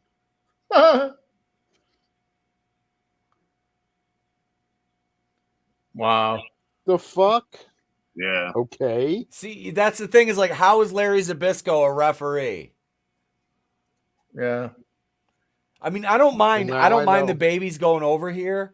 It's kind of it's a to me like I don't really like the result, but I like Paige and Luger having the shine here. But you really like Macho Man didn't lose anything by them going over. Hall really didn't because it was a fuck finish. So, I mean, they really don't lose any steam. Still, how do I take any title serious from now on? Like, if their matches mean nothing if fucking Coach can get in the ring and count the three. Yeah. That's the caveat to the whole thing is Zbyszko fucking counting the fall is like, and he always complains about the NWO ref when Patrick was reffing fast counts and shit. Watch how fast his fucking count is. Oh yeah, that was lightning fast. Yeah. I've refereed before, dude. This is the problem with WCW. They're always pretty good shows until the main events, and then they start doing some wacky shit. There's fuckery. There is fuckery afoot. I'll Sure, be fuckery. right back. Watson, get the magnifying glass. I detect some fuckery.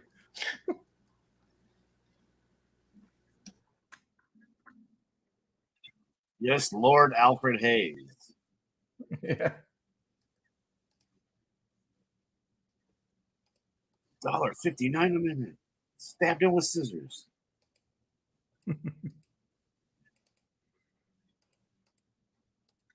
Eugene's gone.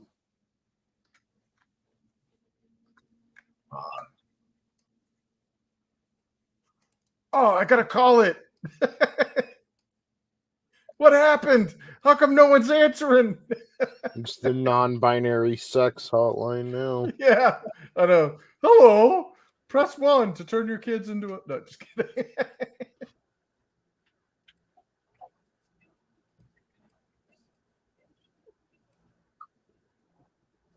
Did you know that Las Vegas was called Action City? No.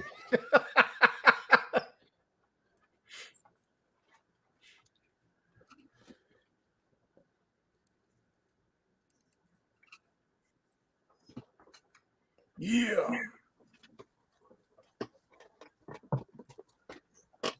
Slim Jim presents. God, I miss these days. I do too. Tonight on Tsunami. Grand. The only thing better than doing this right now is if we had a time machine, we could all be at the pay-per-view right now. The fluffer. We got to get Doc Brown on the fucking line. Oh, gee, Doc. He's getting the audience hard for the War Games match. Uh-oh. Him and Jackie and Chris Canyon.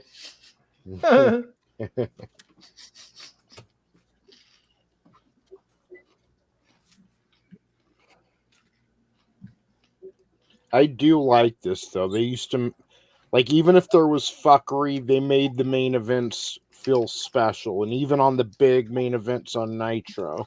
Yeah. Wrestling was the best, man. And again, it was fun because I was watching like the old school 80s stuff that was on the network too. And then when we would catch up and do the Monday night retrospective stuff. And it was funny when I finally got caught up to where we were at on the Monday night retrospective for WCW. Nice. Yeah. And then I haven't ever gone back to it. I've just waited till we go back to watching the retrospective again. I've been watching, we left off at WrestleMania 97, like March or April. And like I said, I've been sporadically watching the Raw at least.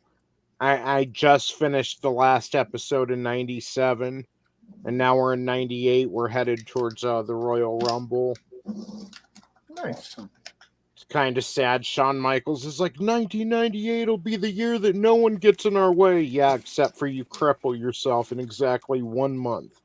And again, they put the fucking belt on the wrong fucking person, man. I'm just saying. Yeah. Wait, who got it at that event? That's when Shawn was the big deal. Oh. Well, yeah. The dark times of the company, yeah. I fucking hated Shawn Michaels with a passion. Yep. We already dealt with I lost my smile shit. But he kind of had to have it here because they needed someone credible to pass it to Austin. And Undertaker was in the middle of his Kane feud.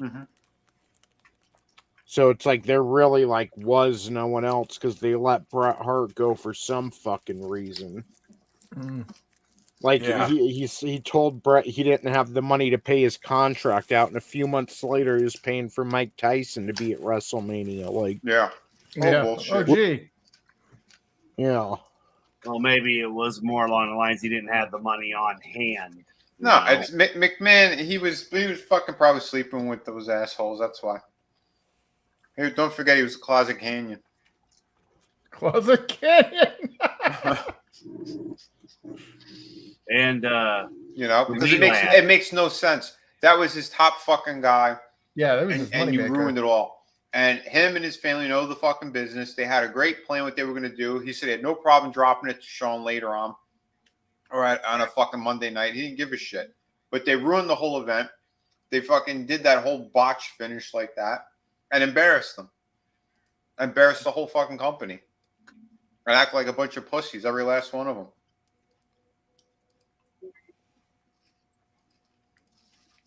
Yeah.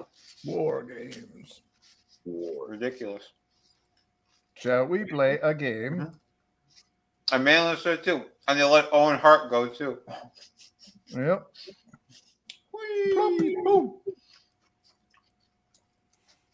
Fortunately, they let Brett go while he was in a ring, whereas they let Owen Hart go 50 feet above a ring. Well, it kind of goes to show you, and Chris always talks about, sometimes it seems like, the bad people win. You've got Vince could have went about that 100 different ways. Instead, he decided to put the title and keep the title on Brett until they're in Canada. Yep. Brett didn't want to leave in the first place. he wanted to stay in WWF. He didn't want to go to WCW. But Vince is like, hey, pal, I can't pay out your contract. So Bret's like, all right, well, I've been fucked over by this little shit over here, Shawn Michaels. I'm not going to drop the title to him in my hometown. Like, I'll forfeit it. You can take it off me before, whatever, but I'm not going to lose to Shawn Michaels in my hometown. Yeah. So then Vince was like, oh, no, don't worry. We'll get it figured out, and gave him a false finish, and then went out and did what he did. So then Bret goes on to WCW to get misused. His brother dies. He gets concussed. His career is over. And Vince, who did the bad thing, the antagonist, went on to become one of the biggest stars in wrestling and more notable than he ever was. He became a billionaire. His empire just blew up and defeated WCW. You know what I mean? Yeah. Yep. Like the bad guy... Yeah, fucking true. Got everything. Like, yeah, we're in the evil world. This is their world. And then he had to sell his company to UFC. All crazy shit, dude. But on top of it too, it's like you made a star, and you put the whole company was resting on Shawn Michaels, who was such a disrespectful shit to everyone, an arrogant cocksucker. Like, literally. I guess he gave Good Canyon. I think he did. Because, I mean... Pat Patterson. Because, like, if you go back to before what happened, like, the Iron Man match that they had, Bret and Shawn, like, and then they went, like, another hour or something after that? Like, it was like a back-to-back thing. And after it was all said and done, he doesn't even give him his respect. Like, good match or anything. It was like, get the fuck out of the ring. Remember? Yep. Wow. He even threw the referee out. That's the person you want to keep the belt on? That's the person you want to make your fucking star? Yeah, that's the representation of your company. Yeah. Vince had a thing for him. Jim Cornette talks about it. And like, that was when they had some of their worst ratings with Shawn and Diesel. And Cornette talks about it. He's like, to this day, like, I understand he came back a better man, but nothing about me is ever like Shawn Michaels from that period. But Vince was stuck on him for some reason. He's like, oh, yeah, because he gave Good Canyon. We need him. Yeah. Just imagine if he kept Razor and Diesel, how different the whole thing could have played out. Well, he had fake Diesel and fake Razor. Diesel and Razor left on their own accord. Yeah, but imagine if he ended up keeping them both, because they both had said that they would have stayed at the Fed. And it really sucks too, because like Bret knew what they were doing over here was a mess. That's why he wanted anything to do with them. Yeah, he was like, "Fuck it! If they're gonna throw a pile of money at me, I guess I'll take it. If I can't stay here, but I want to stay here." Yep. And then what happened? He was the odd man out. You had Nash and Hall, who would just go, "Oh, he's boring. He's boring." They wanted to throw him in a fucking closet. They didn't want him being used.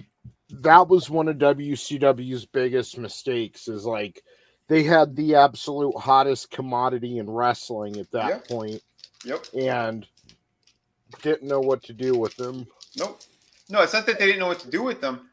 The guys calling the shots at the time hated him. That's what the problem was, and that's why, like, politics. Yeah, for everything that it is. I mean, and I like Razor. I always like Razor more than fucking Hall anyway, or fucking the Nash. The Nash. But man, I fucking couldn't stand them at that time. I really couldn't. I hated it. And the stories and shit you were hearing too, they were always wasted, and they'd show up at the event and they didn't care. They were just drunk off their ass. They'd make a little appearance and not even wrestle. I don't know, man. It sounds weird, but this is part of what I miss about old school wrestling that you won't see in WWE. There's like a power cable running across the top of that fucking cage, and it looks so unprofessional, but I love the look of it. Like, it'll show it again in a different angle, like up there. You can see it I at don't the know top if of y'all the cage see over it. top of Nash's head. Yeah, There and it I is. love it. Because then every time I watch this match, I'll think of that fucking power cable, and I like it. I do. It just adds character to the show, adds to the grittiness, I guess. Yeah. This was a man's environment, you know? You might accidentally get electrocuted a little bit. And is it me? You, or you is know what? You know what's? Yeah, I was going to say. You know what's absolutely hilarious about that ring setup? How much room that they have on the top rope to the top of that cage is about how much room the midgets had in that freaking bar that I was watching the wrestling Yeah, in. I was going to say that. Dude, we are the same wavelength all the time. I was going to say, look how short the fucking cage is. Yeah. Even for the Wolverine there to be jumping off the top rope, he had to crouch down. Yep. That's hilarious.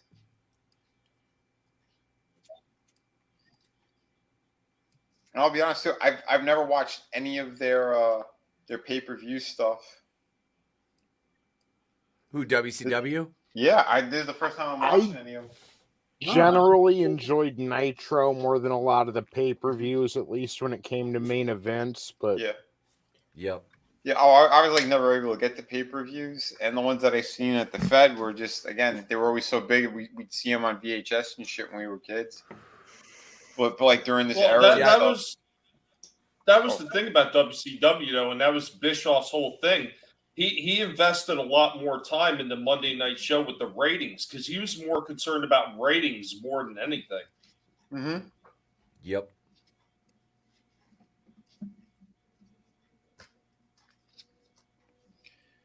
I have most of these. I still have them on VHS that I recorded off pay-per-view.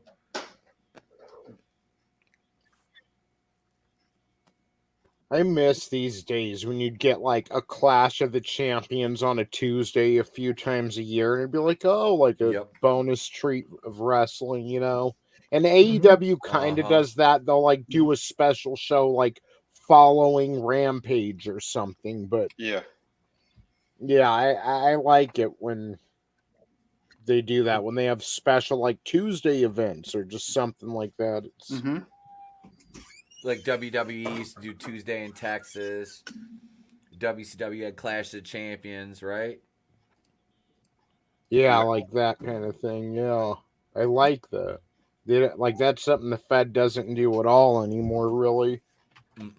Sometimes they'll It's have so like homogenized. Yeah.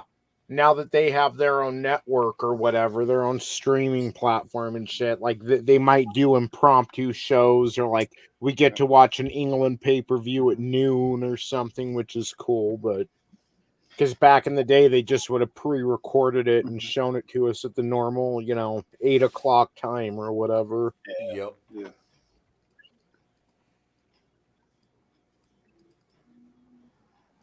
Did you hear? It looks like the streaming service that might be picking them up could either be Amazon or Disney for WWE. Ooh. Oh God! I remember Disney a while back. We read a story about that being for overseas. Yeah, a friend of mine sent me some earlier. I took a glance at it because I was busy with a few things. Let me see if I can find it again.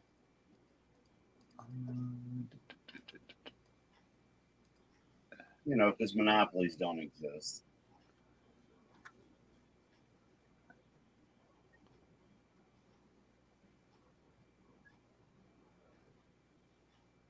They said WWE is trying to get out of the SmackDown in the TV rights negotiations, and it looks like Disney or Amazon are the two companies that are in contention for it. Do you think Endeavor will do that? Because, well, maybe they do ESPN and UFC still, I think, but Endeavor finally, fully took over today. Yep. WWE. They said there's about $8 million worth of contracts they're getting ready to cut, too. Oh, God. Yep. Oh, my God. NXT. If I was working for the Fed, I'd be shitting myself right now. Well, usually this shit takes place after WrestleMania. It's Black Monday, but they pushed that back because of the buyout. What's up, Geek Getaway? Hail, Tony. What's going on? He says this doesn't look like Fall Brawl. Benoit just ate the cage courtesy of K-Dog. Dropped. Is the link pinned in the chat? No, it isn't, but I can throw that in there right meow. Yeah, like this is, it's kind of sad because like Vince has been in charge of the WWF like my whole life. Mm-hmm. And he's done a lot of shit I don't like or agree with, but he's done a whole lot that I do like, you know? Yeah.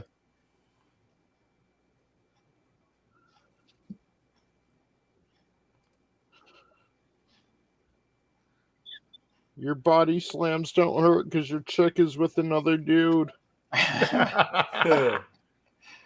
Savage.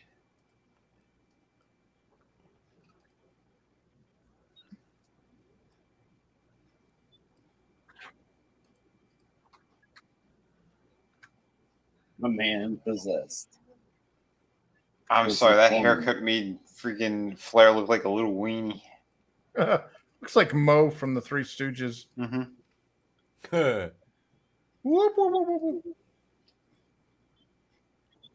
It's sad seeing what happened to Mongo. What happened to Mongo? Oh, God. ALS. Oh, Lou Gehrig's disease? Ouch. Yeah. Yep. Did he die? He will eventually. Yeah, he's on a ventilator, I think. Oh, my God. Oh, so he's toward the end then. Yeah. I have a friend, her mom has it, and they said that she's predisposed to it. And she's been like working out like a fiend all the time, hoping to, keep it at bay or something. Yep. This is the dog's kryptonite, babe.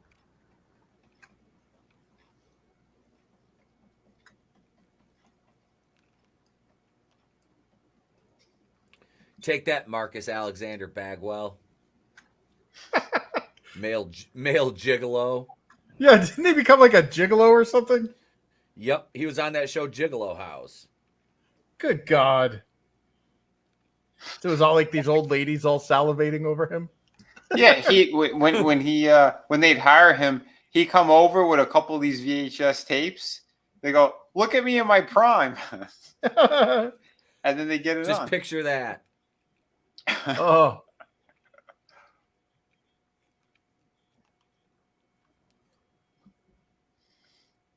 Looking back at this stuff and like some of those head injuries that the Wolverine's been getting in there, it's like, oh my God, one day you could snap and kill your whole family. Yeah. But I don't think it'll happen. The dog is in the garage. Turn your neck and then Xbox your just legs got won't work electrocuted no on more. the power cable. Yeah. Mongo threw him to the roof. Oh, look. Stage Look, fatality. Benoit's using Britt Baker's finisher. I mean, she's like, I don't use the kill your family with a Bowflex.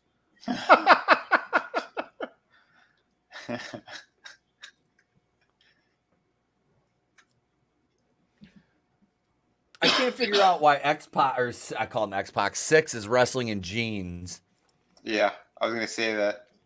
Talk about shitty gear. That looks ridiculous. Mm-hmm. I mean, I understand doing like the promo and that shit, but like the knee pads over the jeans always look stupid. Yeah. Well, jeans in general, I mean, they're not exactly the most like flexible to to move in.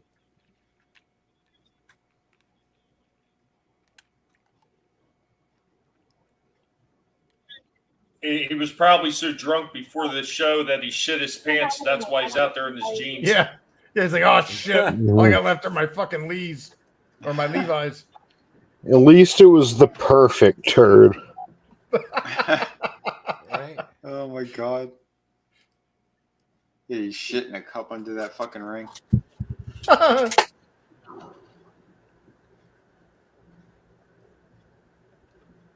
Nope, I'm putting it away. Ric Flair, baby. Man, they're in Horseman country too. Mm-hmm. Oh, yeah. Yep. Now, when they say 13 times, do they also count the Fed? I think he think finished so. with 18. They do. Because that goes between NWA and WCW. Okay. like pre-WCW days, all his title reigns counted. So they count all of his runs. What was his final tally in the end? Like how many championships? 16. It was 16. Yeah, 16. Because John Cena surpassed it or is going That's to right. surpass it or something. Oh, jeez.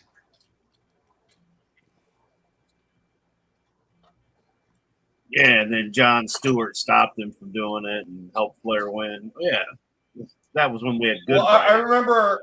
Well, I remember at one point, like all the titles that Paul Levesque, Triple H was amassing, that he was getting close to it, but he had actually turned it down because he didn't want to surpass Flair's number. He was like, "How? Never mind." He's like, "I already won." I can't bring that subject. Huh? I can't bring that subject up that I was gonna say. Oh.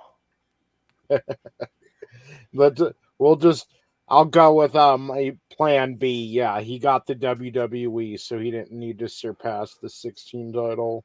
Right. He couldn't wrestle anymore either because of yeah. Suddenly. He suddenly just couldn't wrestle anymore. Yeah. And they suddenly put in a pacemaker. Dude, he looks like shit. Big, have you seen him? His son died too. That sucks. A lot of these guys, their sons died. Nash he had a massive fight with his son. Yeah. This clown. A couple years ago. I did like this version of Nash more than Diesel, though. Mm-hmm. Right? What a shame he turned into such a cuck. Mm-hmm. Yeah, like 96 through 99 was like the prime of Nash's career. Yeah. Yep. Look, he just dropped an elbow there in the corner and he blew out a quad. Good. The crowd's chant, "We want Sting." Did he come out? They missed an opportunity. He wasn't even on this pay-per-view. We're just a few months away from Hogan and Sting at Starrcade, so they've been building up his angle for like a year now, because it was Fall Brawl last year in 96 that they didn't trust Sting and thought he was with the NWO. Yep. And then he ended up walking away Surfer Sting, and he came back as Crow Sting. He's been sitting up in the rafters, hasn't he? Yeah, that's been going on for about a year now.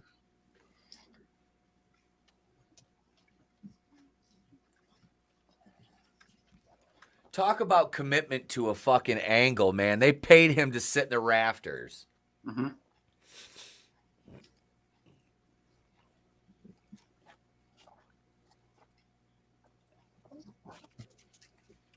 He's still in there with his arm in a sling? Yes, Godzillionaire, the new Wakuian order. I'm wondering if this is where, I don't want to spoil it, but... Okay, Heenan. Yeah. But whose side is he on?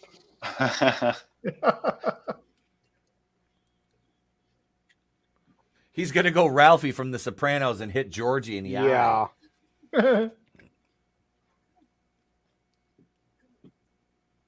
Whose side is he on? That's what I was thinking. This is when he joins. I love Mr. Perfect. Yep. He was such a piece of shit heel, but man, so fucking good. Yep. Because we didn't actually see them beat him up earlier. He was just laying there. Yep. And then he busted out the handcuffs, and someone mentioned earlier in the chat, this is where the Horsemen are humiliated in their own country, you know? Like North Carolina, yep. And this is after they came out impersonating Arn Anderson and shit. So it was like the cut was that extra deep. Mm-hmm.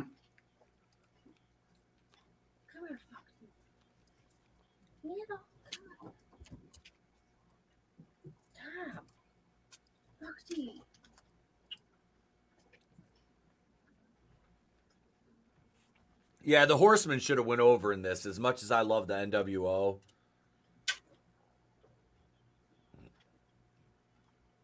Ah, yes, Doug Dillinger's fat ass over at the door with his wicked cool mustache.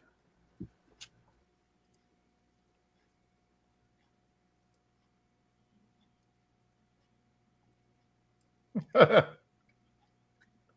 one job.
Then mom was like, "Oh, if I had both hands and a Bowflex, you'd all be dead." And a Bowflex. Look at Chris Benoit's practicing his hangman game. Oh, damn.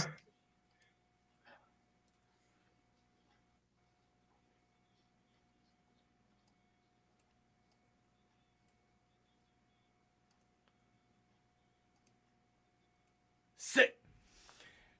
Bagwell's like, say it. Benoit's like, Sega!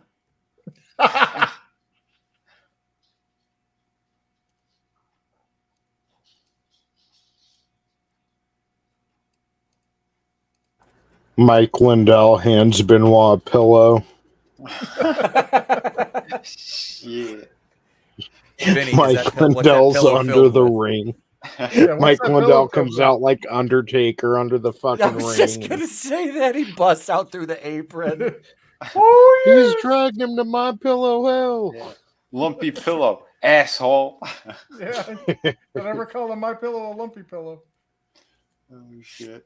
It's because there's crack in it. Yeah. My pillow's filled with crack. It ain't lumpy. Yeah, it's crunchy. Oh, shit. I am Mike Lindell. I sell crack cocaine pillows. You just see Ooh. a towing hitch in Ric Flair's mug. He caught him with that fucking door. Yeah, he did. But you know Flair. He said do it. Yep. He's a fucking nut job. Did I get color? Nope. I cut myself. Yeah. He's got like a fountain coming out of his head. He's hitting 3 rows back.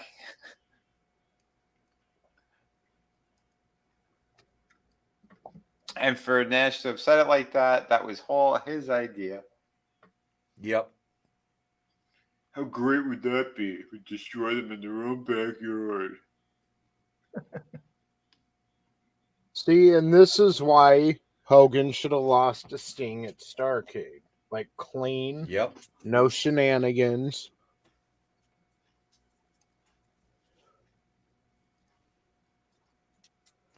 Producer Keith Mitchell, director Rick Fanchers, technical director Mike Miller, Jeff Borstein, Neil Pruitt, Kemper Rogers, Joe Sparaccio, Annette Yother, Joyce Atkinson, Steve Barrett, Bruce Adams, Robin Shaw. I'm done. Video by Hans Muster. Woody Kears. Ah, yes. Don't forget Mark Lynch on the Steadicam. And Rick Little with the crane camera. Nice. The and gaffer, Mike Lindell with the Terry crack Niedecker. Oh, I thought Mark Lynch was working the Bowflex with Benoit. Oh, shit. And pillows provided by Mike Lindell of My Pillow. What? All the way back then?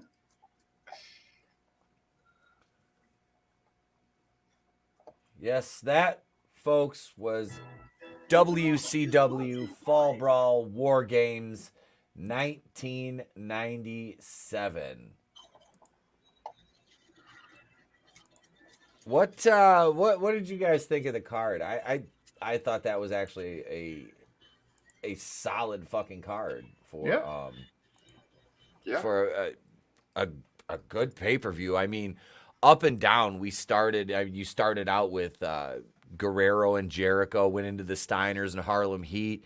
You know, Alex Wright and Ultimo brought it down a little bit. Jarrett and Malenko was pretty well received. Wrath and Mortis versus the Faces of Fear. That match got over pretty big. Giant and Norton was good. Page and Luger versus Savage and Hall. A little bit, of a fuck finish. The main, like I said, I think the Horsemen should have went over, even being an NWO fan. But, I mean, overall, I think this was a solid pay-per-view. Yeah. Very good. Good stuff. Godzillionaire's right. Yep. We didn't know what we had. No. Well, why do you think WWE Network freaking had the WCW WWF Monday Night Wars? That was huge on that service. Yeah. Why? Because people wanted to go back to something that was fun to watch again. Because they started off doing some good shit with NXT, and I don't really know what the hell happened there. They just threw it all in the freaking dumpster and lit it on fire. Like they had writers from Disney or something coming in doing everything for them. They threw it all away. But yeah, you go back to the older stuff like this because it was fun to watch, because you could actually just turn it off and you didn't have to worry about all the garbage that's being injected into the modern freaking entertainment that you see now. And that's why the shit's no fun. It isn't. Mm. I mean, hell, you could have somebody getting booed, basically, like they used to do to Kurt Angle, but the fans still loved it, and he knew that they loved it. Mm-hmm. You don't get that now when the fans are booing. They generally just don't like somebody. And more than likely, it's probably because they didn't call multiple people. Yeah. Yeah, that... go ahead. Sorry. We had dead air. So what was your guys' favorite matches on the card? Probably best and worst.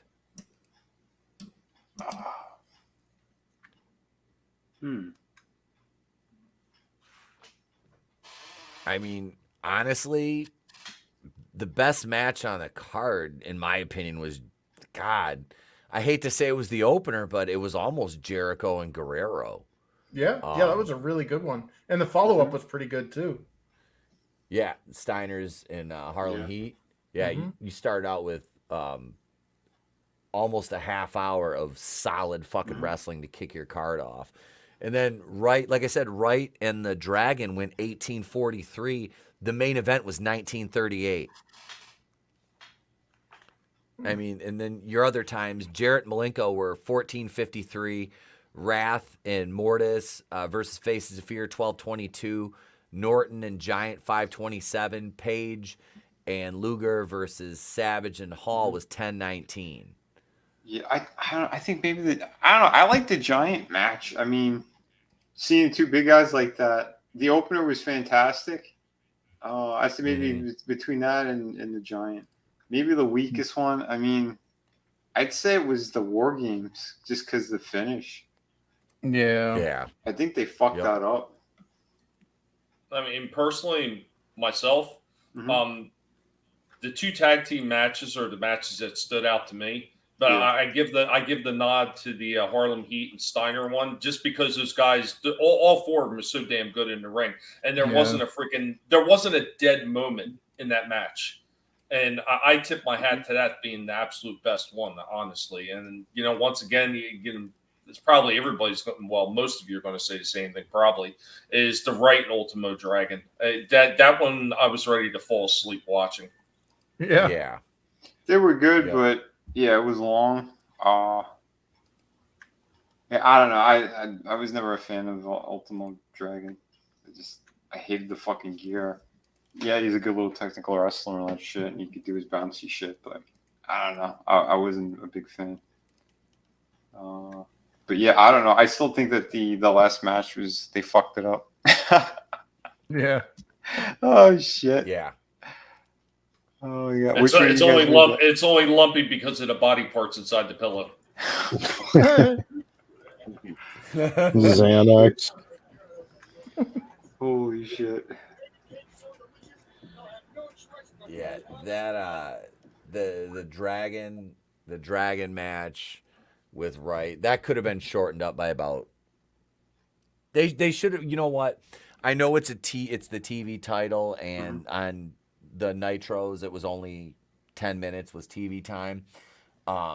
They should have kept it to that for this. Mm-hmm. I mean, I know it's a pay-per-view, but you've got to consider the two guys that are in the match and their limitations and what you want out of, that match on the card, how you want it to come across. And I mean, yeah, they prove they can go 18 minutes, but did they need to go 18 minutes? No, not at all. Like Tommy said, he was falling asleep. That those guys, that's the last thing you want is your crowd, especially your audience at home, sitting on their hands or fucking falling asleep or getting up and walking away from the TV. Yeah. That's an issue. Yep. And the network now has all the Thunders, and they've got, dude, they go back. This is another one. They have WCW arena shows from 86, 85, 84, 83, 89. I mean, that's fantastic. I'd like to watch one of the old, I'm going down here, I'm scrolling to the bottom. You got like Wrestle War from like 89. I mean, those are some fucking good pay-per-views. Like, there's some, you've got some old school fucking names on those cards. So here's a quick question outside the what we're talking about for this actual pay-per-view. So you were talking earlier about they were trying to get rid of SmackDown. So if they do that, how does that affect all the back catalog entertainment? Would that wind up going to the new owner? I don't know. That's interesting. Yeah. Yeah, because that's a big like rights issue. Who would that default to? In a purchase like that, I don't know. Yeah, whatever it is, it doesn't sound good. Sell that. Would he have to sell that? He maybe kept that, as his golden parachute, if you will. I don't know. That just sounds really unstable for anybody that's working for the Fed right now. Yeah. Is that a security? Whoever's got a fucking belt. Yeah, well, it's the whole acquisition bullshit where like they bring everybody in and they're like, unfortunately, some of us have to be let go, and you're like, who's missing from the meeting? And then you look outside and you see the people tearfully being escorted. Mm-hmm. Well, I know the way it's worked in the past when they've acquired assets from other companies that were going under, or they just flat out bought them out. Usually, every single time, all the back catalog stuff is included in that stuff. That's why they have some of the ECW stuff. That's why they have Smoky Mountain Wrestling. It's why they have all these other things. They acquired everything. They didn't leave anything on the table. And I'm assuming that whoever may try to purchase this is going to want all that back catalog stuff too. Mm-hmm. Yeah. Sure hope so. Yeah, it's going to be interesting to see what the fuck happens. I know, man. There's a lot. There's a lot up in the air. I was talking about the Wrestle War card, like 89. Okay, Wrestle War 89. They did 4 of these, 89 through 92. The opening match, you got Great Muta versus Doug Gilbert, Butch Reed and Ranger Ross, Murdoch and Bob Orton Jr., the Dynamic Dudes, if you guys remember them, Johnny Ace and Shane Douglas with their fucking skateboards. You got Michael Hayes versus Luger, Sting versus the Iron Sheik. Oh, damn. Yeah. and you've got the world. The world title match is not main, not semi-main. It's the 7 spot on the card. Ric Flair versus Ricky fucking Steamboat. I have this on VHS. This is another one I have it, and I just saw it in a box of tapes at my mom's house. That's a 30-minute fucking like highlight reel. Wow. With those two, I mean, I remember that match being like, as a kid, even going like, holy shit, like, I was 9 when this aired.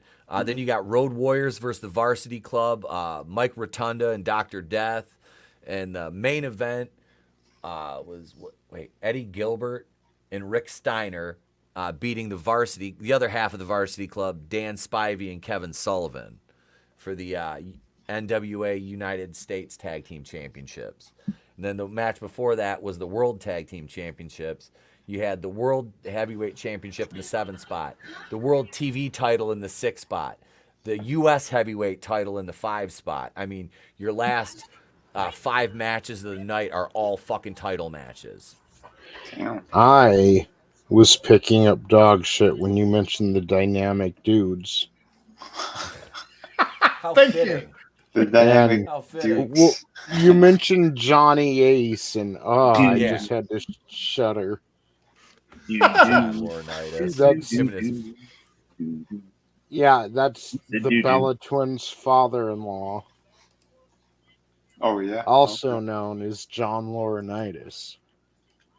No shit. He also told Brock Lesnar at WrestleMania 19, "Yeah, Brock, you should He got fired for all the sexual harassment shit too when it broke the other year because he was doing it too. But he tells Brock, "Yeah, Brock, you should try a shooting star press to finish the match," and almost fucking cost Brock Lesnar his career. Paul Heyman has even said on documentaries, he was like, if I had been with Brock at the time, if I had been managing him, that's the last thing I would have told him to do. Like, whether he did a shooting star press in OVW or not, like, you don't need to be doing that shit here in the big leagues. Like, take care of yourself. And Brock did the shooting star press, and he almost broke his fucking neck. He visibly concussed at WrestleMania 19. Oh wow. Jeez. Yeah. Who was his opponent? Kurt Angle.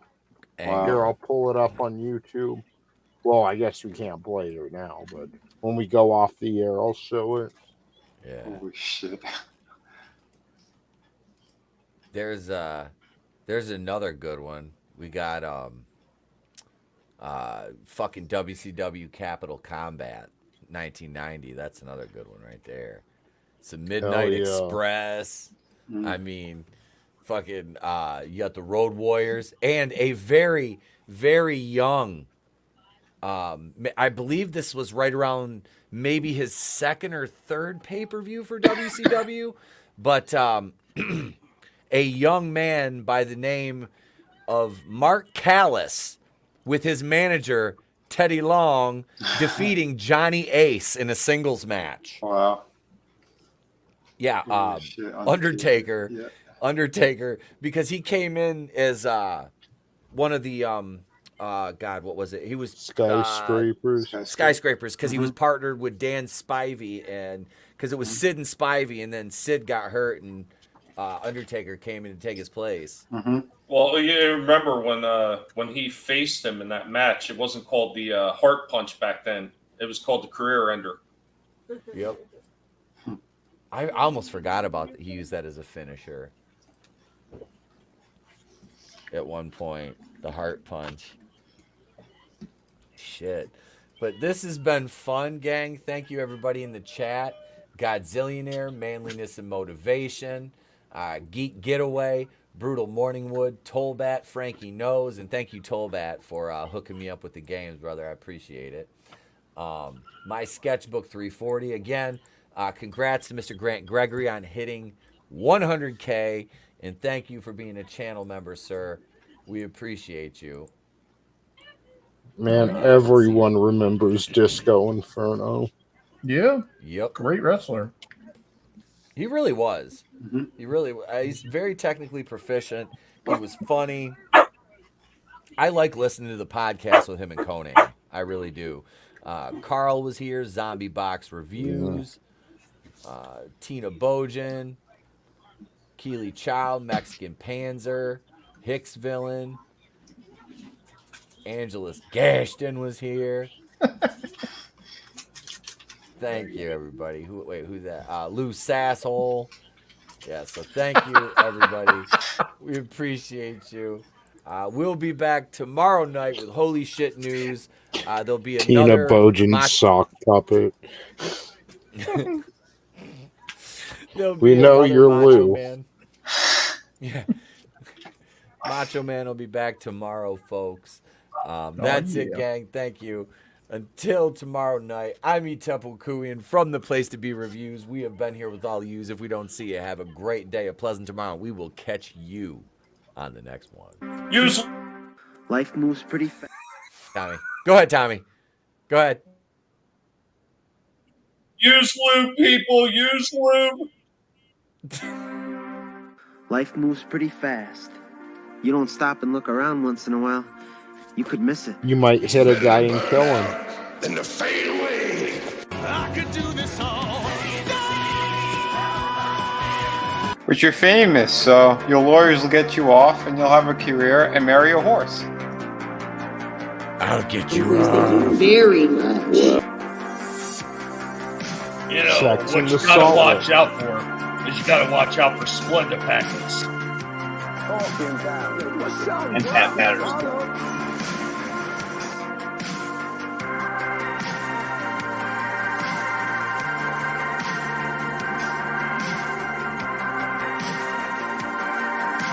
The Dark Wiggler shall return as well.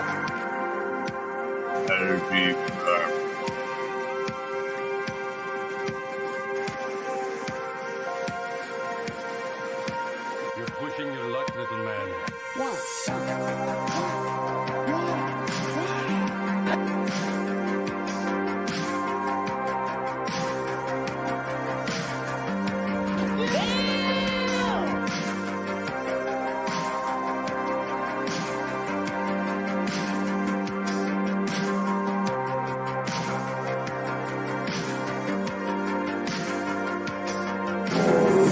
tears, please.